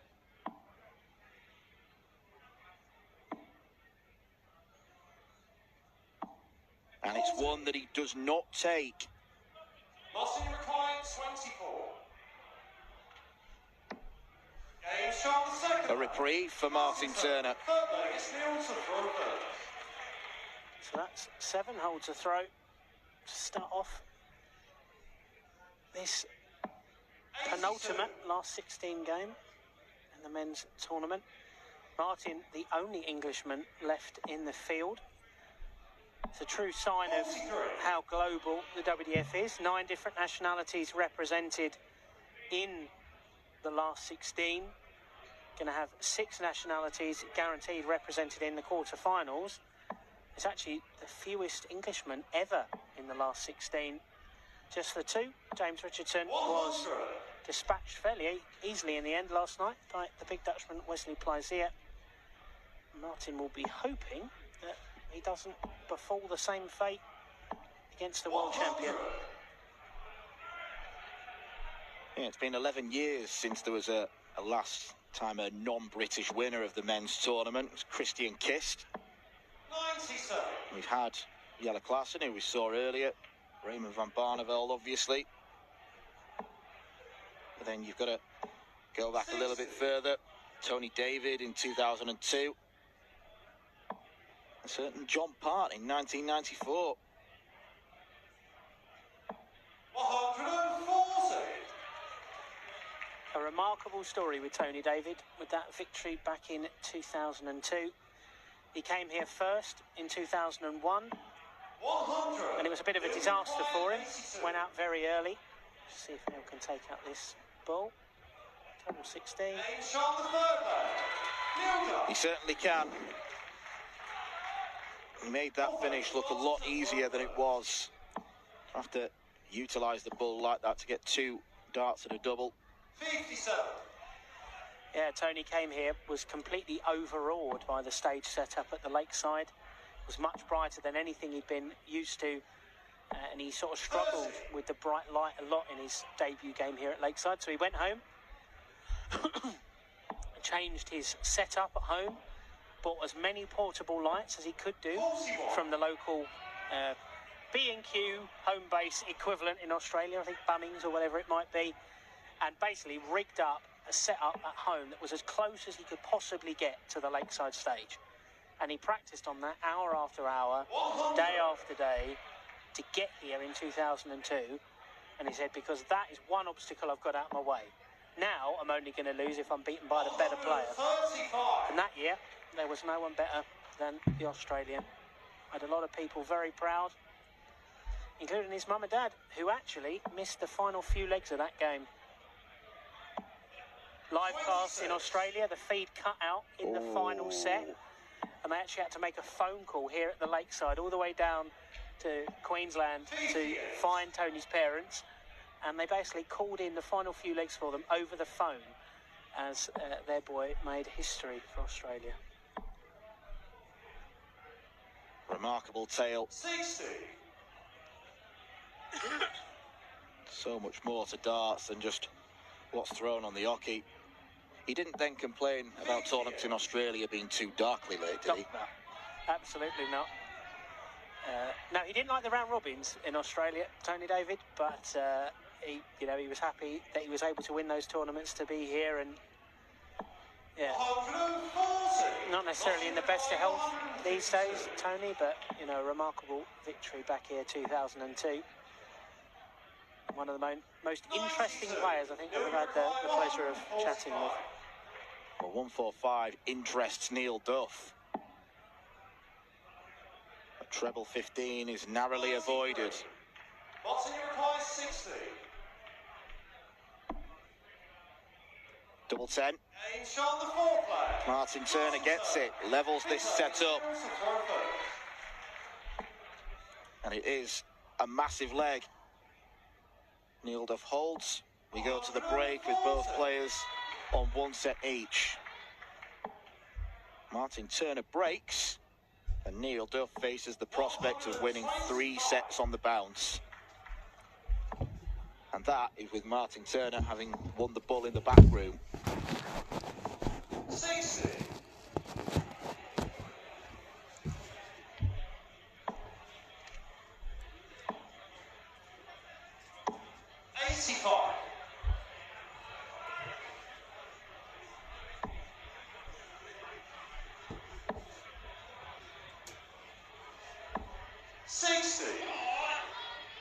Very loud come on shout there from the world champion. He knew that wasn't good enough, that straight 60. 135. And a good visit from Martin leaves him on a finish. Would be the second biggest of the week so far. 100. But for his tournament chances, 156. perhaps as big as anything. Won't be now. 160. Now we require 141.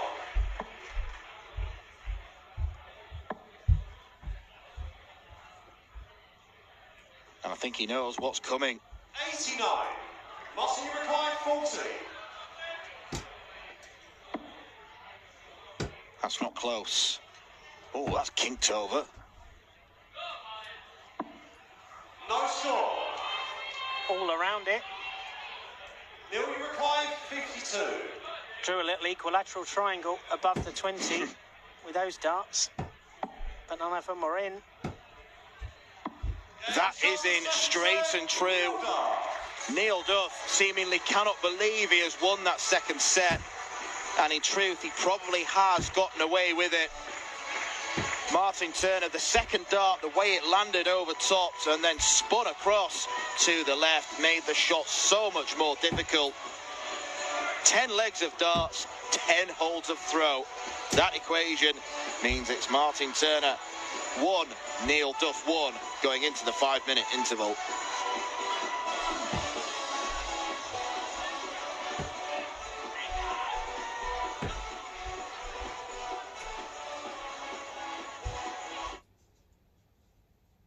This program is brought to you by Benji Marine Engine Repair and Trading. Specialized in Wärtsilä engines with a 24-hour-a-day, high-quality, worldwide service. And by Hemeco Storage Systems, your one-stop storage system solution with over 100 years of experience. The 45th annual Win More Fleetwood Memorial Las Vegas Open will be held from January 19th till the 21st. Sin City welcomes you to come and play in the entertainment capital of the world. Both men's and women's champions will win places at the 2024 WDF World Championships. The Romanian Darts Festival is from January the 26th till January the 28th. Come join the party in Bucharest. Register to play by Wednesday the 24th of January. The Toto Dutch Open Darts is held from February 1st till February 4th. Registration is open until January the 16th. The Toto Dutch Open Darts is by far the largest darts party in the world that you should not miss.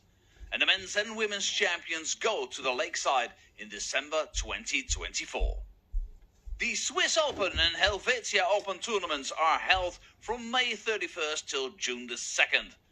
One of the longest running tournaments in Europe invites you to join them in the most beautiful surroundings you'll find in Europe. The Swedish Open and Masters is held from August 16th till 18th. A popular tournament for many of Europe's best aerosmiths. For more information on each of these tournaments, go to the link in the description. A special thank you to our tournament sponsors Win More, A&G Travel Group, iDarts, Dart Connect, CT1 and Quiff.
Defending champion Neil Duff is in a proper game against Martin Turner. The Yorkshireman putting on a performance in a similar vein to what we saw from Denny Aldecolta against Jelle Klassen. Not scoring as heavily as Duff, not necessarily playing the better darts, but he's hanging in there. However, he did miss 3 darts to go 2 sets up, and they could prove costly because Neil Duff made no mistake on tops. He levels this game up. He is a focused individual. He is an emotional player on the stage. He will always let you know what he's thinking. But he is also a big, big talent. And he's going to require that talent to topple Martin Turner. Andrew Sinclair is still with me in the commentary position. And I suppose from Neil Duff's point of view, it's been played in a similar manner to what the game with Moreno Blom was. He not necessarily at his best.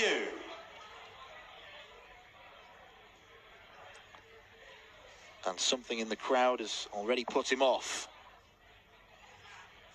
140. I think it was a shout of "Come on, Neil" that was swiftly addressed by referee Charlie Corstefine. 90, sir. Yeah, I think it's a similar proposition for Neil, where I think he will know that, you know, there's a lot of darts left to play. He will always believe in his abilities, and 85. he's got that experience on the stage now, experience of big games. You referenced the World Championship final last year when he dropped the first 6 legs 85. against Tebow and looked like he wasn't at the races at all. And I mean, even earlier in that tournament, he played, you know, Jim McEwen, someone he'd played pairs with for a number of years, someone he knew from the international circuit. 95. Jim played Scotland, Neil for very proudly for Northern Ireland. But Neil was 3-0 down in that game and survived match darts 41. in the quarterfinals and went on to win 4-3. So he knows what it's like to be in a hole and to have to battle and fight. And, you know, he'll relish that. 100. He'll love that more than... I mean, of course, he'd love a quick 3-0 win. He can go and put his feet up. But he'll relish being in a challenge because he knows that, you know, the winner of this plays Chris Landman tomorrow. That's going to be a tough game based on 53. how Chris played earlier. 81. Martin Turner, who's in a bit of a hole in this leg because he's about to be broken. Or is he? Yes, he On the is. first leg. Neil Duff takes out 81. Early indications suggest the break has done him the world of good. And now he just wants to try and stroll to the finish line in as stress-free a manner as possible. Use that championship winning experience against someone who 100. has never played on this stage before prior to the start of this tournament. Yeah, it was actually Martin that spent the majority of the break on the stage practicing. We've seen some players do that this week, just trying to find their rhythm, but scoring power just wasn't there for Martin in that first leg. And Neil duly punished him.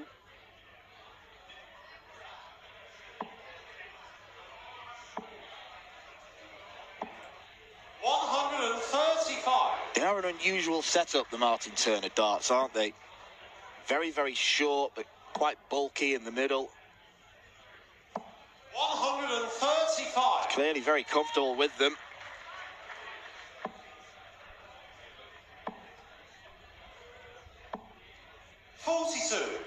Yeah, I remember the first time I saw Martin play, I thought, God, they look really small. But I didn't know if it was a trick of the camera, my poor eyesight. But yeah, when I spoke to him, saw them, they're basically stubs with a flight on the end. But, you know, we've seen other players in this tournament with similar setups. Peter Machin of Australia uses similarly very small darts. Takes all sorts in this sport, as we all very well know. Yep, loads of subtleties and nuances with the equipment, with the throw, with the way that players behave on stage. There's 60. so much to look at and analyse. 67. Yeah, Neil hasn't wavered from the Joe Cullens that won him his first ranking title at the England National Singles. Won him a world title last year. 32. They haven't won in this leg. Martin requires 2 missed 70. starts at 16s. I mean, Martin has got the chance to immediately break back. One chance at double 16, which he does not take. He does not make the most of it. 60.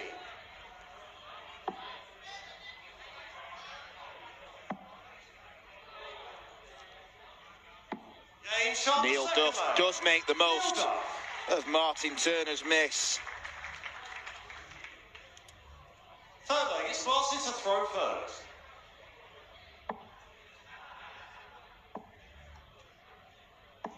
$100.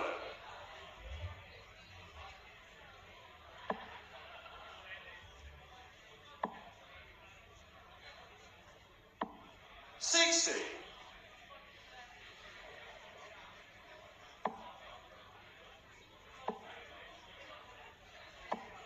$95. Loves his tattoos, does Neil? I'm not going to try and work out what all of them are from here. I have noticed. But he got some fresh ink after he won the World Championships last year, and I think 100. if he went on to retain it this time round, there'd certainly be, you know, the tattoo parlours of County Antrim would be getting a visit from the Duff man. 53. Was it a darts-related tattoo he got? I believe it was the World Championship trophy. 180. Maybe he needs to get the numbers 180 tattooed onto him. That's his fourth of the match.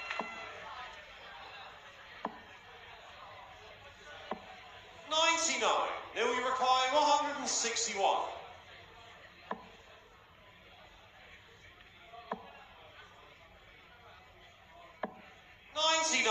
Martin, you require 154. Treble 18. 98. Neil, you require 62. Would have been the second biggest checkout of the week.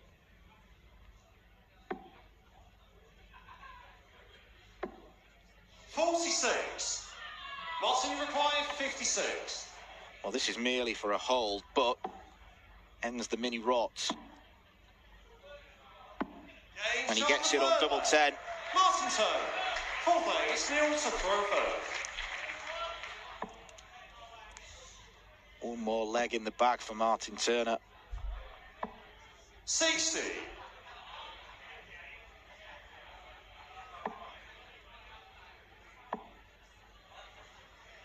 125.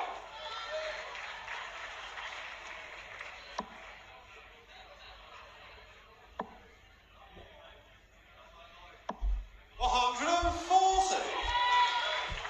He had some issues with the grouping early on. Neil was getting very frustrated with himself, but it's certainly picked up as this match has worn on, and he seems the much more confident player now. 46. He's an excellent front runner, Neil Duff. That immense mental fortitude that he's got really does tell when he's in a commanding position. 41. Although that visit of 41 would have done him no favours.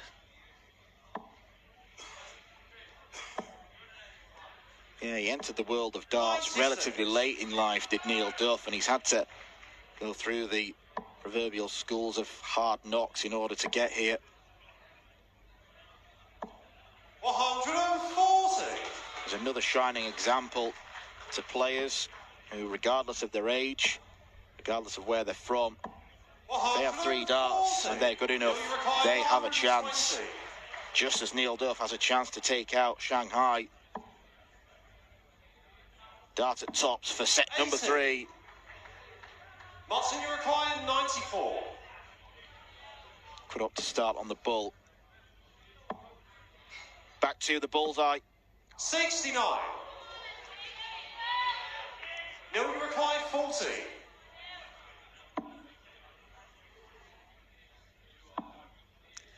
Too high, inside. 20. And the 10s are errant as well. So Martin Turner requires 25. has got 25 to break back and level up this set. Game shot on the fourth leg. Martin Which he Turner. does. Fifth leg, it's Martin to throw first. Game on. Well played, Martin Turner.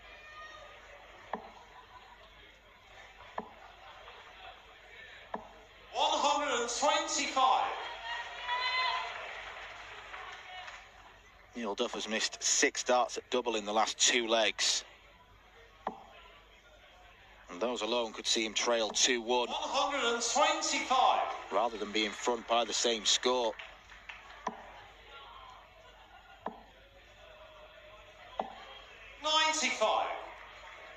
Big deflection, but lands relatively kindly in the treble 5 rather than dropping out. 85. Yes, Neil quite memorably flicked off his glasses when the winning double went in against Thibaut Tricol last year. And he got a complimentary pair from his local opticians in his hometown in Northern Ireland. I think that was the last of his worries, to be honest, at that point. I think the £50,000 hitting his bank account and a celebratory evening with his manager and the other players who are in attendance and his family. 65. Of course, it was his daughter's birthday on the day of the final, and I believe it's actually his brother's birthday the day after this year's final. So those family links continue for the Duffman, although that score of 4 has given him an awful lot of work to do 24. in this leg. Martin requiring 116. And now Martin Turner has got 6 darts at 116 to take this third set. And he only needs 3 of them. Martin Turner. Fantastic from Martin Turner. Just when Neil Duff was the one doing the turning of the screw, it is Martin who roars back with 3 legs in a row. First leg, it's Neil to throw first. Game on. Neil Duff just has to remember how he became a champion last year. It wasn't by being a front runner. 95. It was by him digging in when the odds looked against him.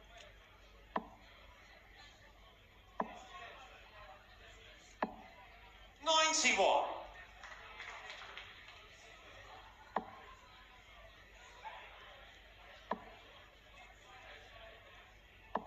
45.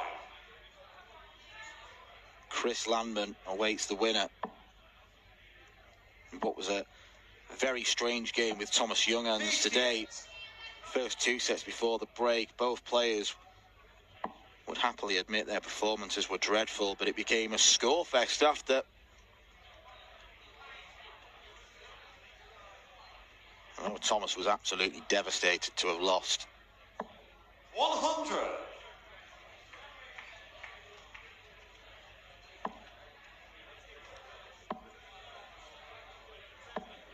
96. Yes, he was very upset, Thomas, earlier after his defeat, but he can hold his head high. His plan 140. Neil's plan was a 140 there, but no, Thomas's plan was to do the tour and get enough points to be at Lakeside next year. That was his goal. 96. Lakeside 2024 121. was what was on his planner, but he managed to get here early. It was a dream come true for the 46-year-old. Bullseye for Duff. 81. Ooh, Martin requiring 160. cheeky Neil.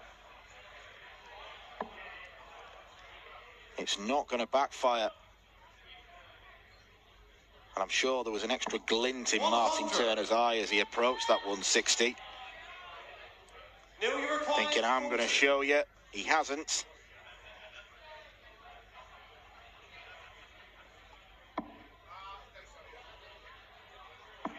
Game shot on the first leg. Well, ultimately, it was sensible play from Neil Duff. Second leg, it's Martin to throw first. Game on. But yeah, you know, Thomas got here a year early, picked up 2 wins. I think 2 more than some 59. people expected of him, but I thought he played particularly well against Kai Fan Long yesterday. Leaves the tournament 12 180s to his credit. His reputation enhanced, 66. and it will have done wonders for darts in Switzerland. Very much a growing nation in the darting world at the moment.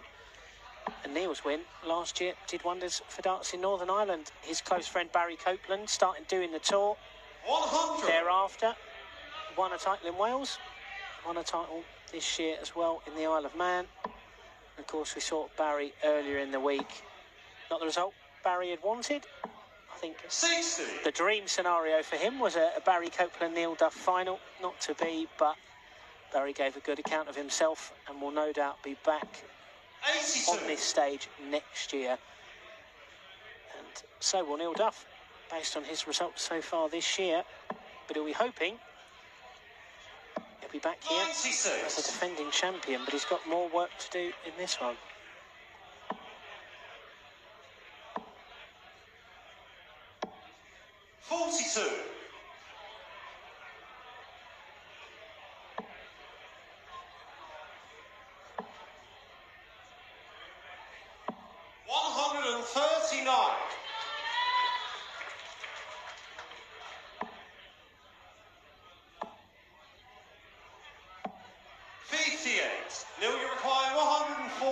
The number that Martin's got left, 160.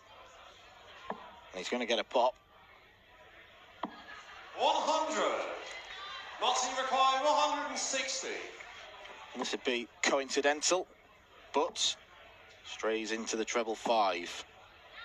81. Switches with that treble 20 very loose in the bed, but that treble 2 not what he was after. No score. And neither were those misses for Neil Duff. Martin requires 79. He does like to use tops, so missing with 3 in hand will really annoy the Duff man.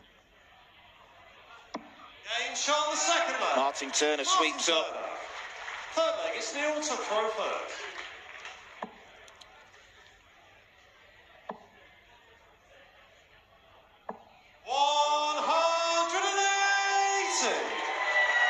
And it's 5 180s for Neil Duff.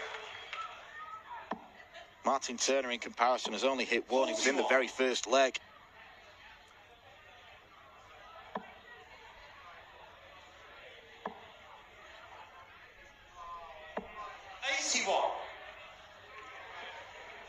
But nicknames, such an integral part of the sport of darts. Of course, Neil's inspired in part by his name and inspired by Simpson's character, the Duff Man. Yep. Martin Turner's the Mutt Nuts. The origins of that are from Muttley, from Wacky Races. He was called Muttley when he was younger.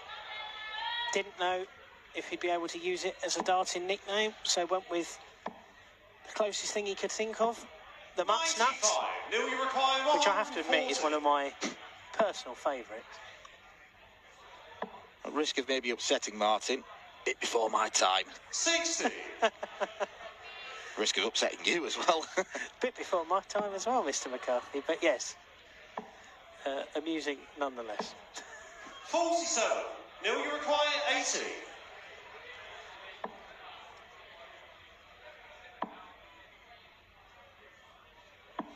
Game shot the third leg. Neil Duff. Neil Duff is 1 leg away from sending us to a 5-set match. Thank you. Well, Martin Turner got rid of that first start. He instantly turned around and didn't so much look at the crowd, but 55. gestured towards them, saying, please don't do that. It's quite a rowdy atmosphere in the lakeside tonight. Yeah, I make it the first time I've heard from a referee this week to call for order in the crowd. Yeah, Neil's always got a lot of vocal support. I know Martin's got friends here as well. 140. Friends who are here supporting him and Darren Johnson as they made their debuts here. 45. They had, the pair of them, Martin and Darren, described their little renaissance on the Seniors Tour and the WDF circuit as the last of the Summer Wine Tour. Unfortunately, 85. neither of them were particularly impressed with my suggestion that they came out to the Last of the Summer Wine theme tune. I suspect they probably both made the right decision. I mean, when they play pairs, they should do that.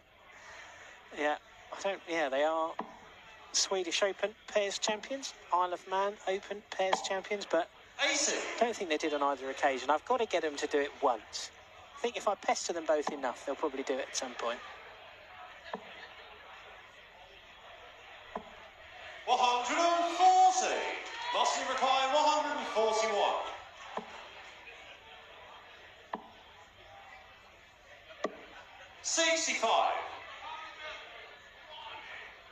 Board management is essential, and it was a sensible switch to the bullseye. Means that he's not left on a finish that 42. could end up on the bull. Martin requires 76. Unless he hits a single one. Oh, no, he goes the 16s route because his darts do lie flat. 36. Which should have been a good guy for tops. 34. But alas, it was not.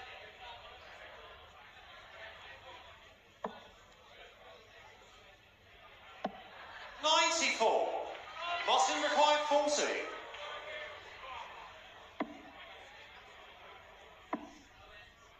Getting closer, No score. but not close enough. Neil, you require 40. We are going the distance. Neil Duff. Neil Duff's dexterity on tops is paying off. Throw first. Game on. We had played every single leg of the match up until that point. 95. Fourth set, the only one to end early, and it goes the way of the defending champion.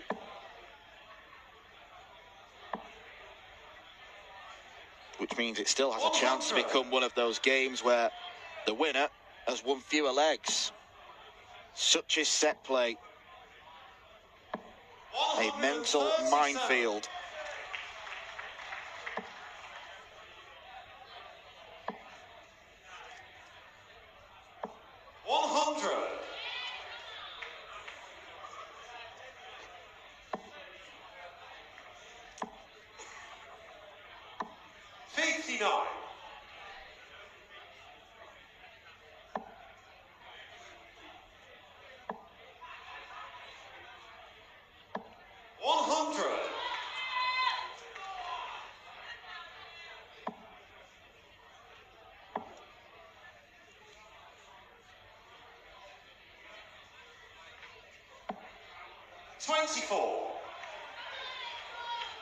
Horror show for Martin Turner at the wrong time. Hat-trick of tons for Duff.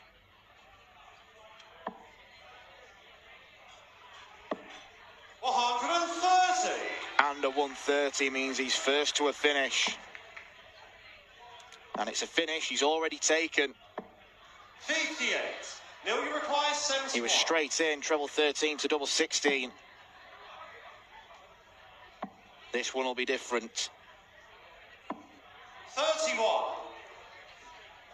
Not quite tops dollar there. You require 128. This would be the biggest finish of the match in more ways than one. Bullseye. 103. Huge moment missed. Neil, you require 40. Game shot the first leg. And there is Neil Duff to clean up on his favourite double. Second leg, it's Neil to throw first. Game on.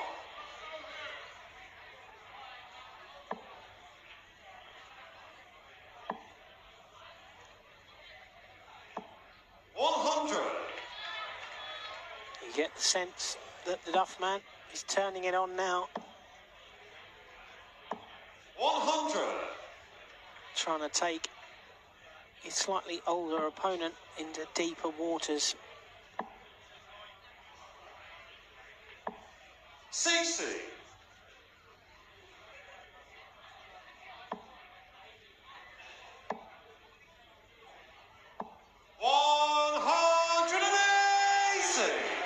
A muchly needed big score.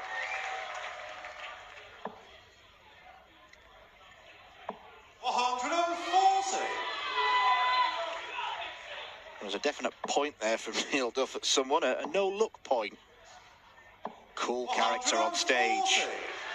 But Martin Turner is showing a lot of cool.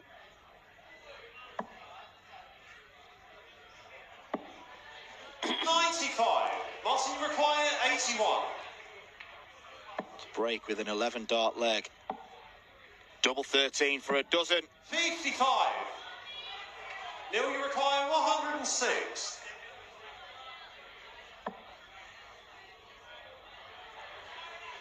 Well, that's brutal. Saw Denny Older counter take out that big 106 in vain against Yellow Clarkson. But it won't happen here. 40. Now, I'm not going to suggest he splits this, because every time I've said it on comms, I've been wrong.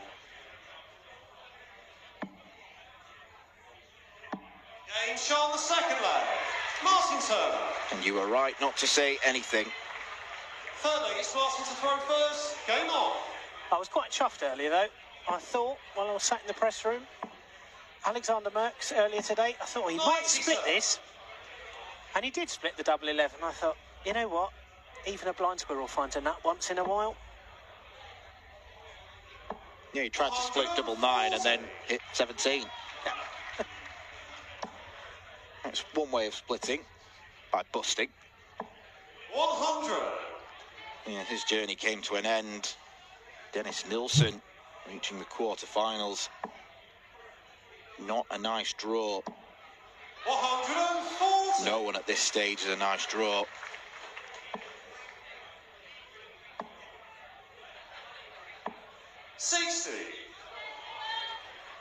Treble-less visit from Martin Turner.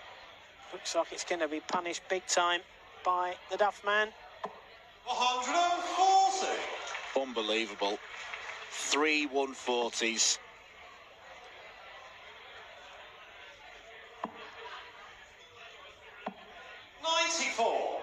He is a bona fide big game player.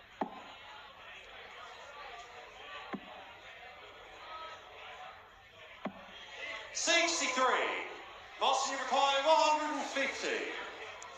But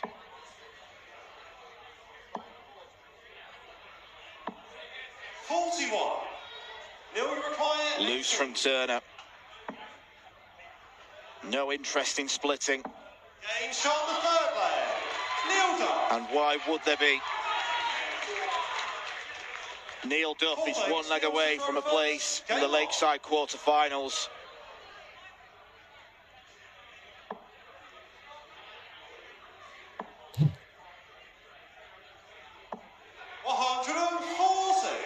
He won on debut last year. He has still never lost a game on this stage. 99. Martin Turner could be the latest victim in the Duffman crusade. Yeah, but he's given the Northern Irishman a stern examination tonight. Pushed him very, very hard indeed. And if this is the end of the road 80. For the man they call the Mutts Nuts, he can take tremendous heart from the way he's played in this tournament. Was fantastic against Liam Mandel-Lawrence. And tonight he's pushed a very commendable world champion to his absolute limit. 140. Neil, you require 140.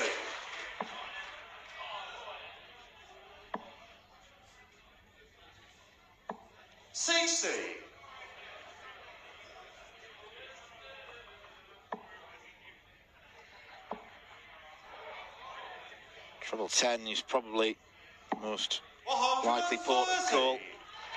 Neil, you require 80. But it could be it. Unless Duff comes up dry. 60. He does. Martin, you require 52. Double 18. 16. They weren't anywhere close. Neil, you require 20. Bends the wire. Has to go to the 5s. And Neil Duff marches on into the quarterfinals.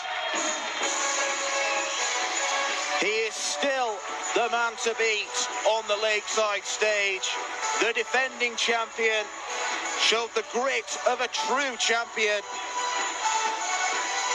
Martin Turner, the latest man here, swat aside. But it was a stressful contest for the Northern Irishman. Turner can be pleased with his debut year, but he's come up against a man who has claimed the biggest prize of the lot on this stage, a man who knows how to win, a man who gave him a great game. But Neil Duff comes out on top. He is into the quarterfinals, where he'll face Chris Lambert. And coming up after the break, we have got a potentially blockbuster Hollywood clash between two American superstars of our sport. Danny Lorby takes on Leonard Gates.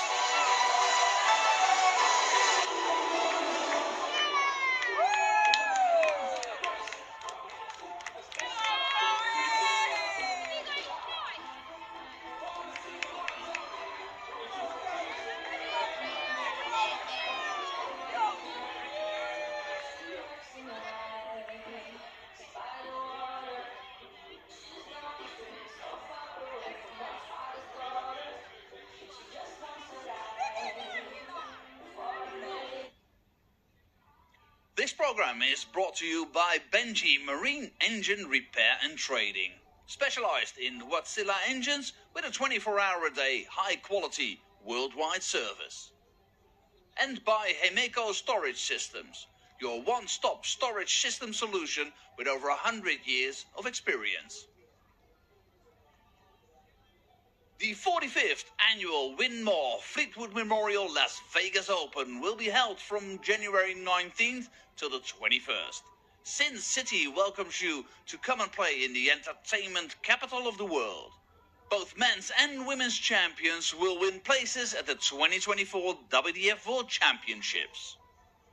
The Romanian Darts Festival is from January the 26th till January the 28th. Come join the party in Bucharest. Register to play by Wednesday the 24th of January. The Toto Dutch Open Darts is held from February 1st till February 4th. Registration is open until January the 16th. The Toto Dutch Open Darts is by far the largest darts party in the world that you should not miss. And the men's and women's champions go to the lakeside in December 2024. The Swiss Open and Helvetia Open tournaments are held from May 31st till June the 2nd. One of the longest running tournaments in Europe invites you to join them in the most beautiful surroundings you'll find in Europe. The Swedish Open and Masters is held from August 16th till 18th. A popular tournament for many of Europe's best aerosmiths. For more information on each of these tournaments, go to the link in the description. A special thank you to our tournament sponsors Winmore, A&G Travel Group, iDarts, Dart Connect, CT1 and Quiff.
Ladies and gentlemen, it is time to conclude the third round of the men's competition at the 2023 CT1 WDF Lakeside World Championship, and it is the Battle of America. We welcome to the stage, first of all, the reigning World Seniors Masters, World Seniors Match Play, and World Seniors Champion of Champions, Soldier Leonard Gates.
We now welcome to the stage the former Oregon Open, Seacoast Open and Which City Open champion, the two-time Music City Open champion, Danny Lobby!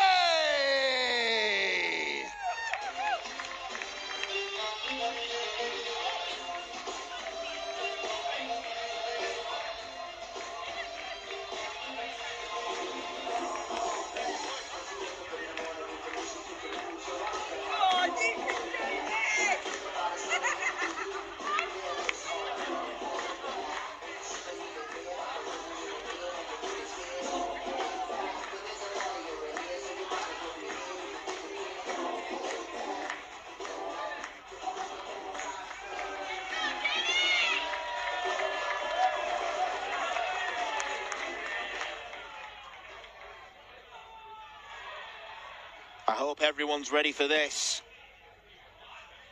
because we could be about to see something very, very special. All three champions that have taken to the stage this evening, former Lakeside champions, have got the job done.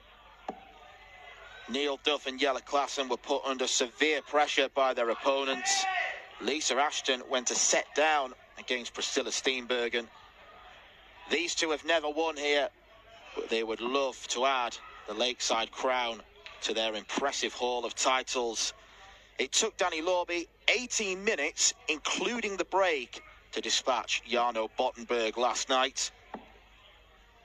Leonard Gates required a little bit more time to defeat John Scott by 3-0. A harsh scoreline on the Englishman, all things considered. Leonard Gates wins wherever he goes, it seems. The past 2 years have been unbelievable for the 53-year-old. But Danny Lorby showcased his immense talent levels against Bottenberg. This should be pretty fast and furious. 60. Lorby, one of the quickest players, not just in this field, but in world darts. 180. Leonard Gates, one of the biggest scorers. 60. He went on a crazy blitz when defeating Scott on Tuesday evening. Teased a 9-darter, went 7 darts into one. 100. In the space of 8 visits to the board, rattled off 2 legs to book his place against his compatriot. Leonard, you require 161.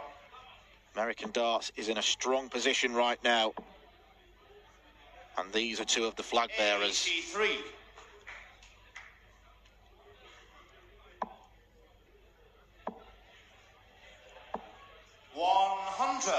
Leonard, you require 78.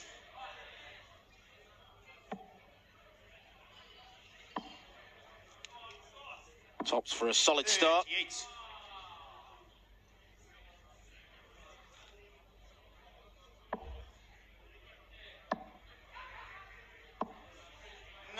96.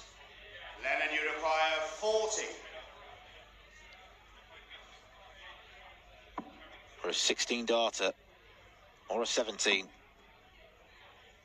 An 18 would settle the early nerves. No score. If there are any, because Leonard Gates does not come across as a character who gets nervous or flustered. Bullseye. 80. Lennon, you require 40. The spotter's nightmare, as we should perhaps call Lorby. Game start. Lucky 7 for Leonard Gates. Second leg is Danny to throw first. Game on.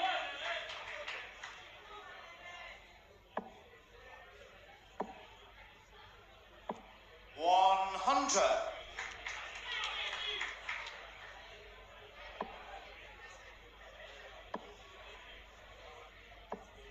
140. It's absolutely cleaned up on the senior circuit this year. Winner of the World Match Play, World Masters, Champion of Champions. He's a PDC North American Championship winner. Played on the Alexandra Palace stage and won games there. 100.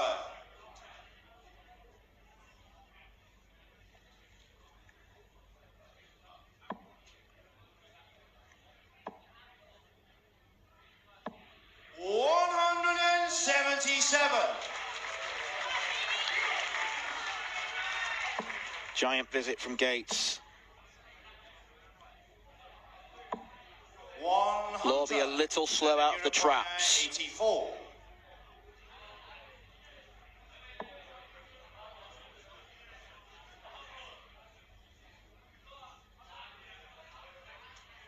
.69 left. He's probably got to go 19 and bull. Bullseye for Leonard. 48. Danny, you require 141. Treble 19. Or does he choose 15s? No, he goes treble 19. Double 12 is narrowly missed. Leonard, you require 36.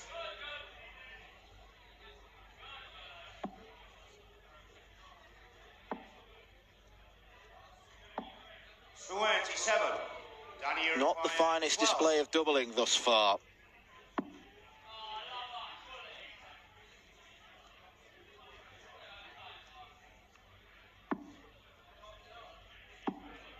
Danny Lorby checks out. Danny Lorby. Third leg is Leonard to throw first. Game on. Fifth time these two have met. 41. And 3 of those meetings have come in tournament finals. Lorby won the first 2. Since then, 59. Gates has been the man. Beat Lorby in a CDC North America Tour event. That was back in July 2021. And then on the WDF circuit, the Virginia Beach Classic, Gates was a 6-1 winner. 140.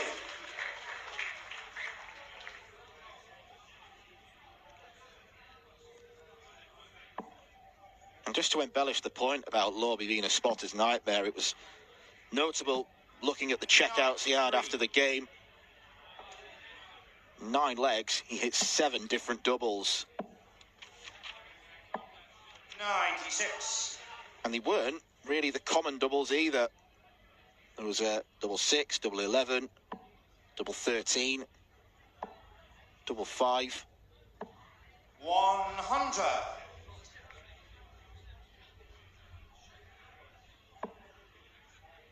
Just like a very, very fast robot.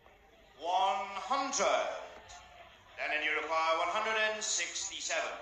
And he's in pole position to break the throw, but we should never rule out this kind of checkout. That is until Leonard strays into the single 5. 85. Danny, you require 106.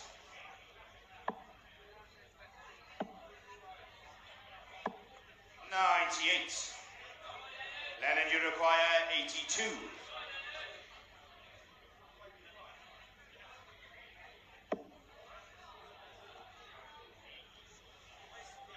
64 left, so once again Leonard Gates might be forced to use the bullseye. First start could be a good marker. 57. And he doesn't quite use it. You require 8. And it's a break of throw for Danny Lorby. Danny Lorby. Fourth leg, it's Danny to throw first. Game on.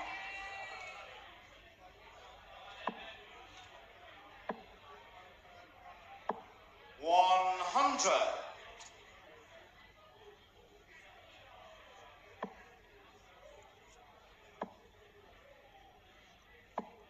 123. Lorby picked up a big haul of titles last year, 6 in total. 24. He's focused more this year on other circuits because he's made the move across from the United States. Lives in the Midlands now. 83. Done well enough on the Challenge Tour to play on some Pro Tours, and the numbers he chucked in Hildesheim, quite astonishing. Average of 103.6 against Gabriel Clemens, a Ali Pali semi-finalist.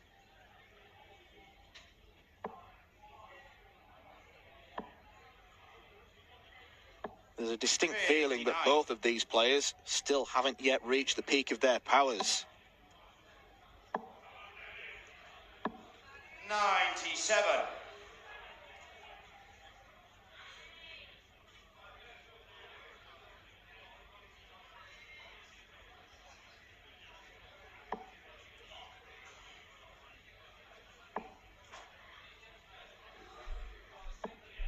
45. These are two of 3 Americans left in the field. Paula Murphy 94. faces the unenviable task of Beau Greens. That's kicking things off tomorrow evening.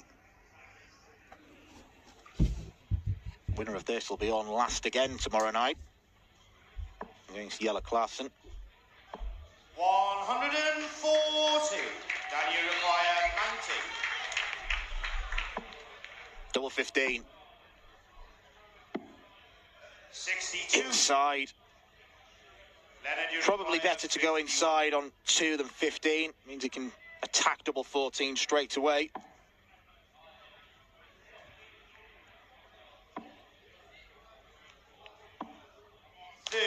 And Leonard Gates offers a second chance. Danny, you require 28.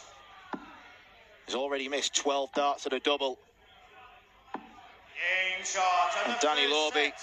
Danny Lorby. He's not charitable. He does not offer Leonard Gates Second another set, opportunity. first leg, it's Danny to throw first. Game on. Danny Lorby wins the first set against the throw. 42.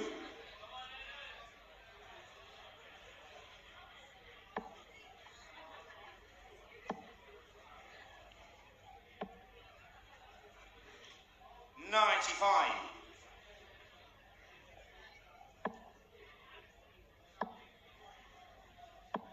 81.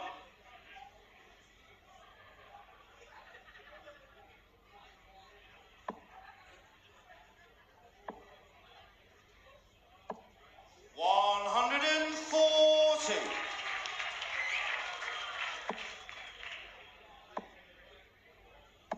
180. Lorby's first maximum.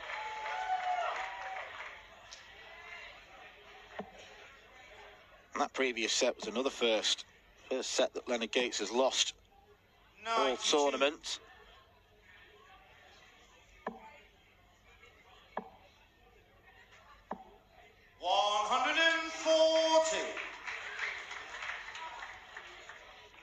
Strange choice from Gates. He always does seem to go the 18s route on 266. 48. Danny, you require 58.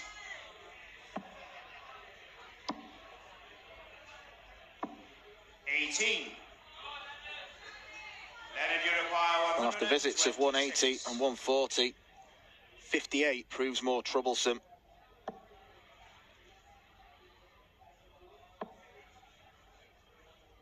Leonard Gates has a dart at the bullseye. 101. He's had many of those 40. in the early exchanges. 30. Leonard, you require 25. Well, whatever the scoreline is at the break, I suggest both players will be going away and doing a little bit of work on the doubles. 17. They are not being found.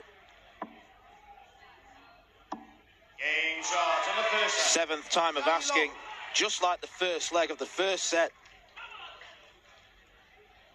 Danny Lorby hits double 5. Second leg, it's Leonard to throw first. Game on. Only for a hold of throw. Thank you.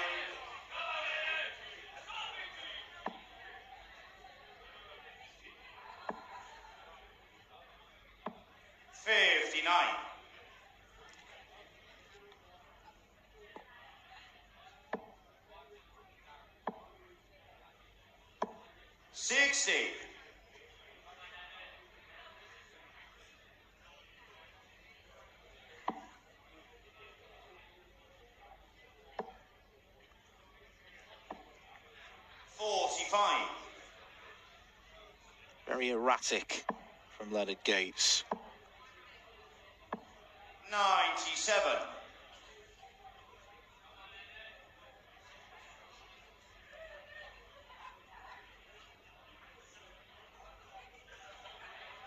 All those missed darts at doubles and the bull seem to have unsettled both players, particularly Leonard Gates. 100.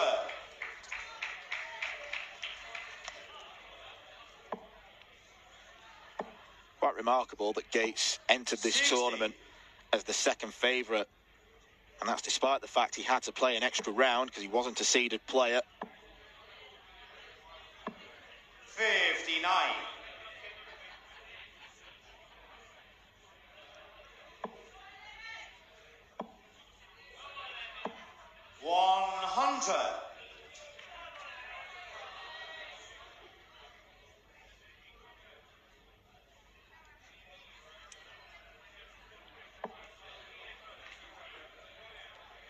Now he's dropping the darts. It's just a bit of a lack of assurance, I think, from Gates. 60.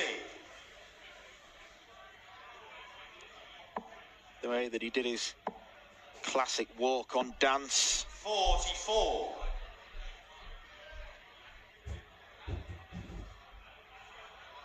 He had the air of a man who didn't have a care in the world. 70. Danny, you require 140. Chance for Lorby. Double 10. 120. Leonard, you require 108.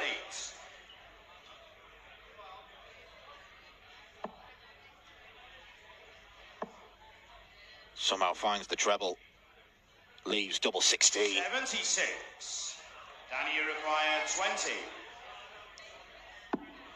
Game shot in a second leg. Danny Lorby. 5 legs on the bounce for Danny Lorby. Third leg, it's Danny to throw first. Game on.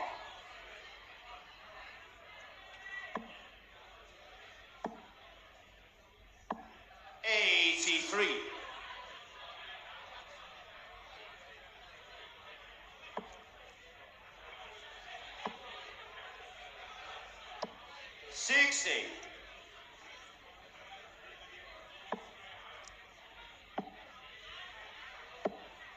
$128.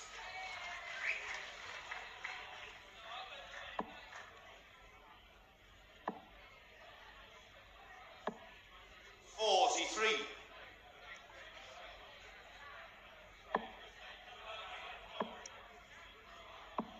42.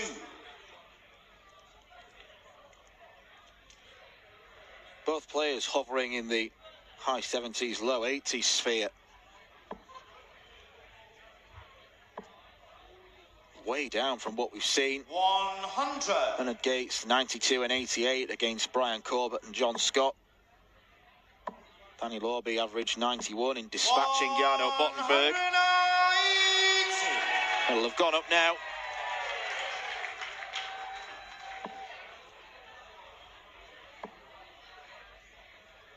And even though Lorby is in firm command, he won't be happy with how he's played. He will be happy with the two-set cushion. In the battle of the Americans, it's not quite gone to plan for either player. We're not seeing high averages, we're not seeing wonderful doubles, but we are seeing Danny Lorby saunter into a two-set advantage, having won 6 legs in a row. Leonard Gates has missed way too many doubles. He has got a lot to think about. Danny Lorby walks off stage, leading by 2-0.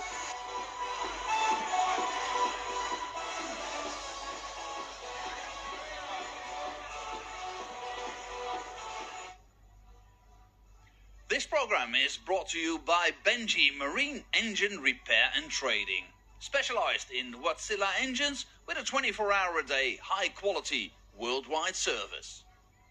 And by Hemeco Storage Systems, your one-stop storage system solution with over 100 years of experience.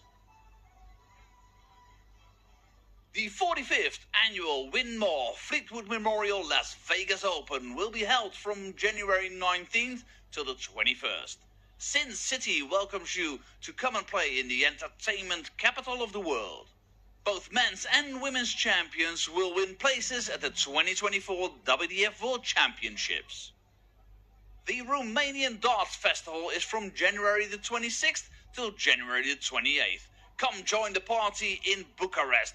Register to play by Wednesday the 24th of January.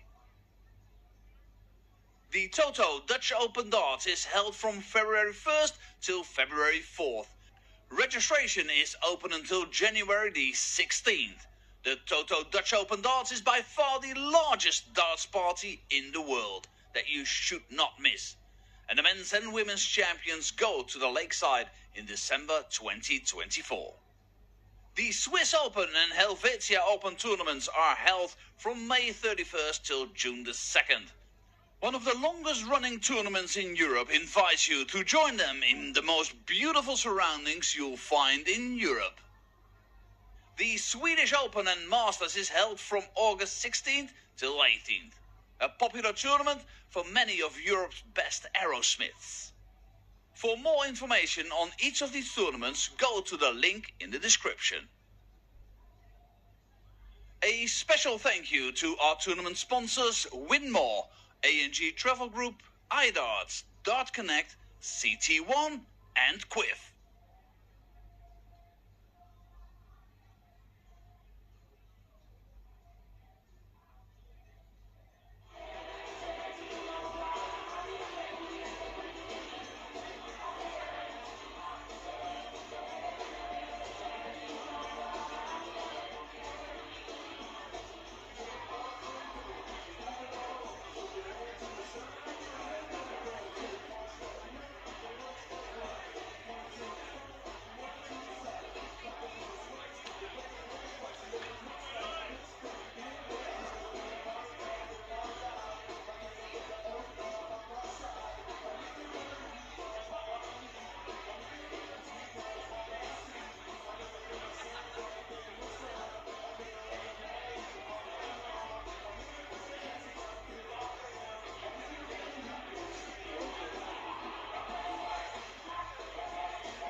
third set, first leg. It's Leonard to throw first. Game on. He didn't entertain the prospect of going off stage during the break. He's remained up there, throwing darts, doing his little practice routines.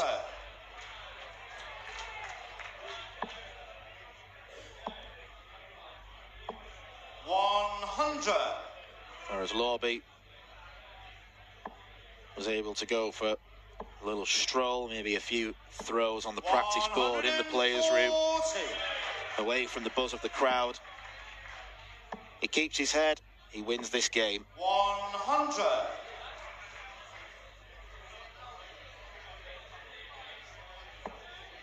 The next few legs will tell us a lot about where Leonard Gates' mind is. 83.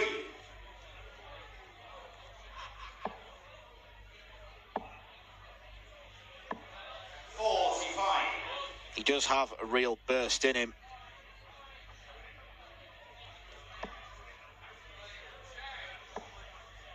He is one of the few players in this field who can turn it on and off like a tap.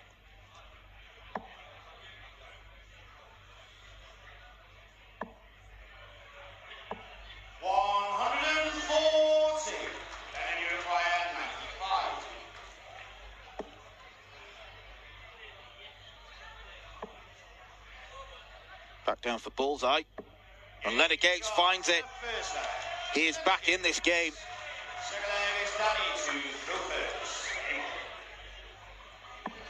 I think he was just determined to take out the bull. He'd already missed it a few times. For me, they were confident Leonard Gates probably wouldn't have gone that way. 140.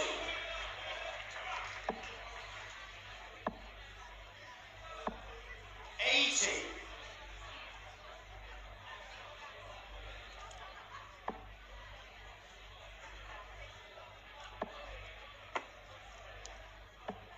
93.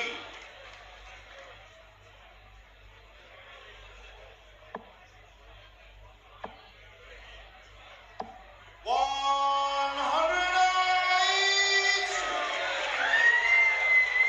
Lorby leads the max count, 3-1. Gates does have a 1-7-7-2. 58.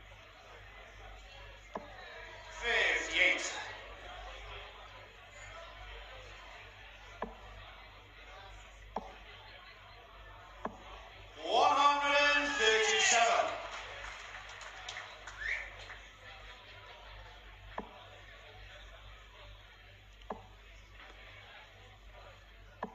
140. Can you require 44? Tops for Lorby.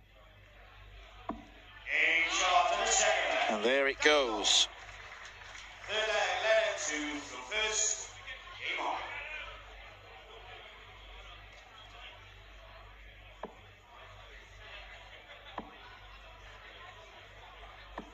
60.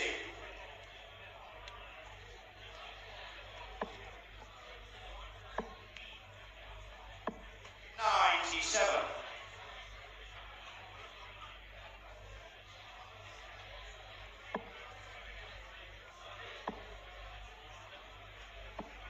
41.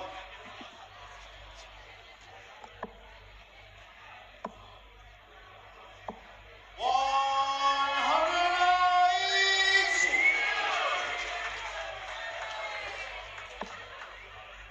Danny Lorby, another player who you could argue belongs to the First Start Merchant Club.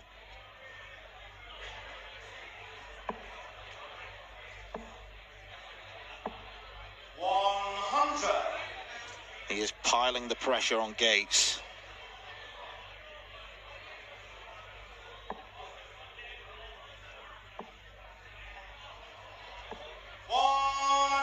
But Leonard is fighting back. He's showing resistance. Bullseye. Danny Lorby pins it. Bang in the middle. Fourth leg is Danny to throw first.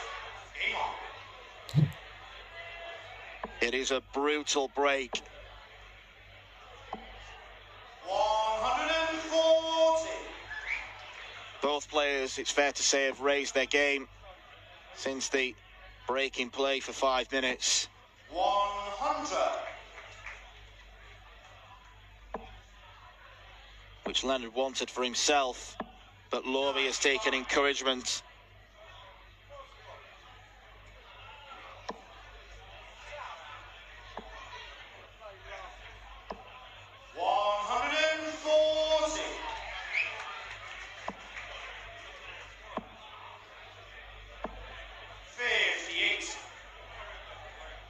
No treble for Danny.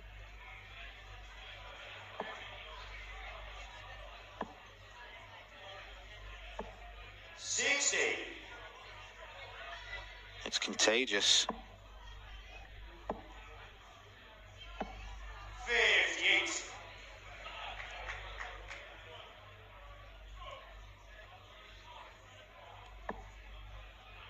They are two players who can be spurred on by what their opponents are doing. Second time we've seen Leonard Gates drop his dart. 60. Danny require 150.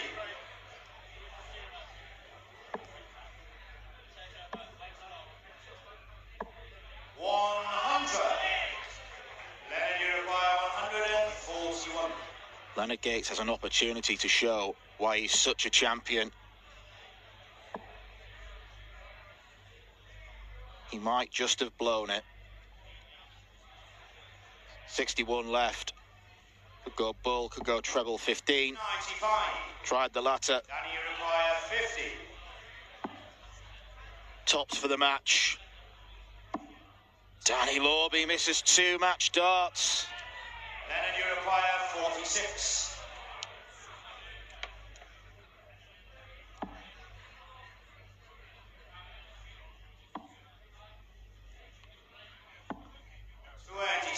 He's going to get more instantly. 40. It is just the one that he needs.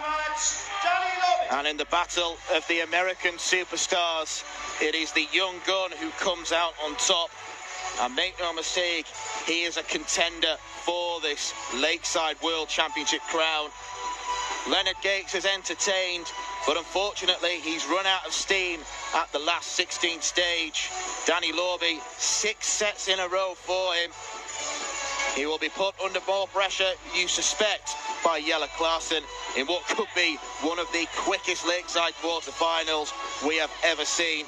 Disappointment for Gates, who head backs to Houston without another title to his bulging list. That brings to an end another fascinating evening here at this wonderful venue. We are back tomorrow for the quarterfinals. Dieter Hedman kicks things off against Rhian O'Sullivan, followed by Wesley Pleisier and Dennis Nilsson. Eileen de Graaf and Lorraine Winstanley are followed by Andy Barton's the #1 seed against Johnny Tartar.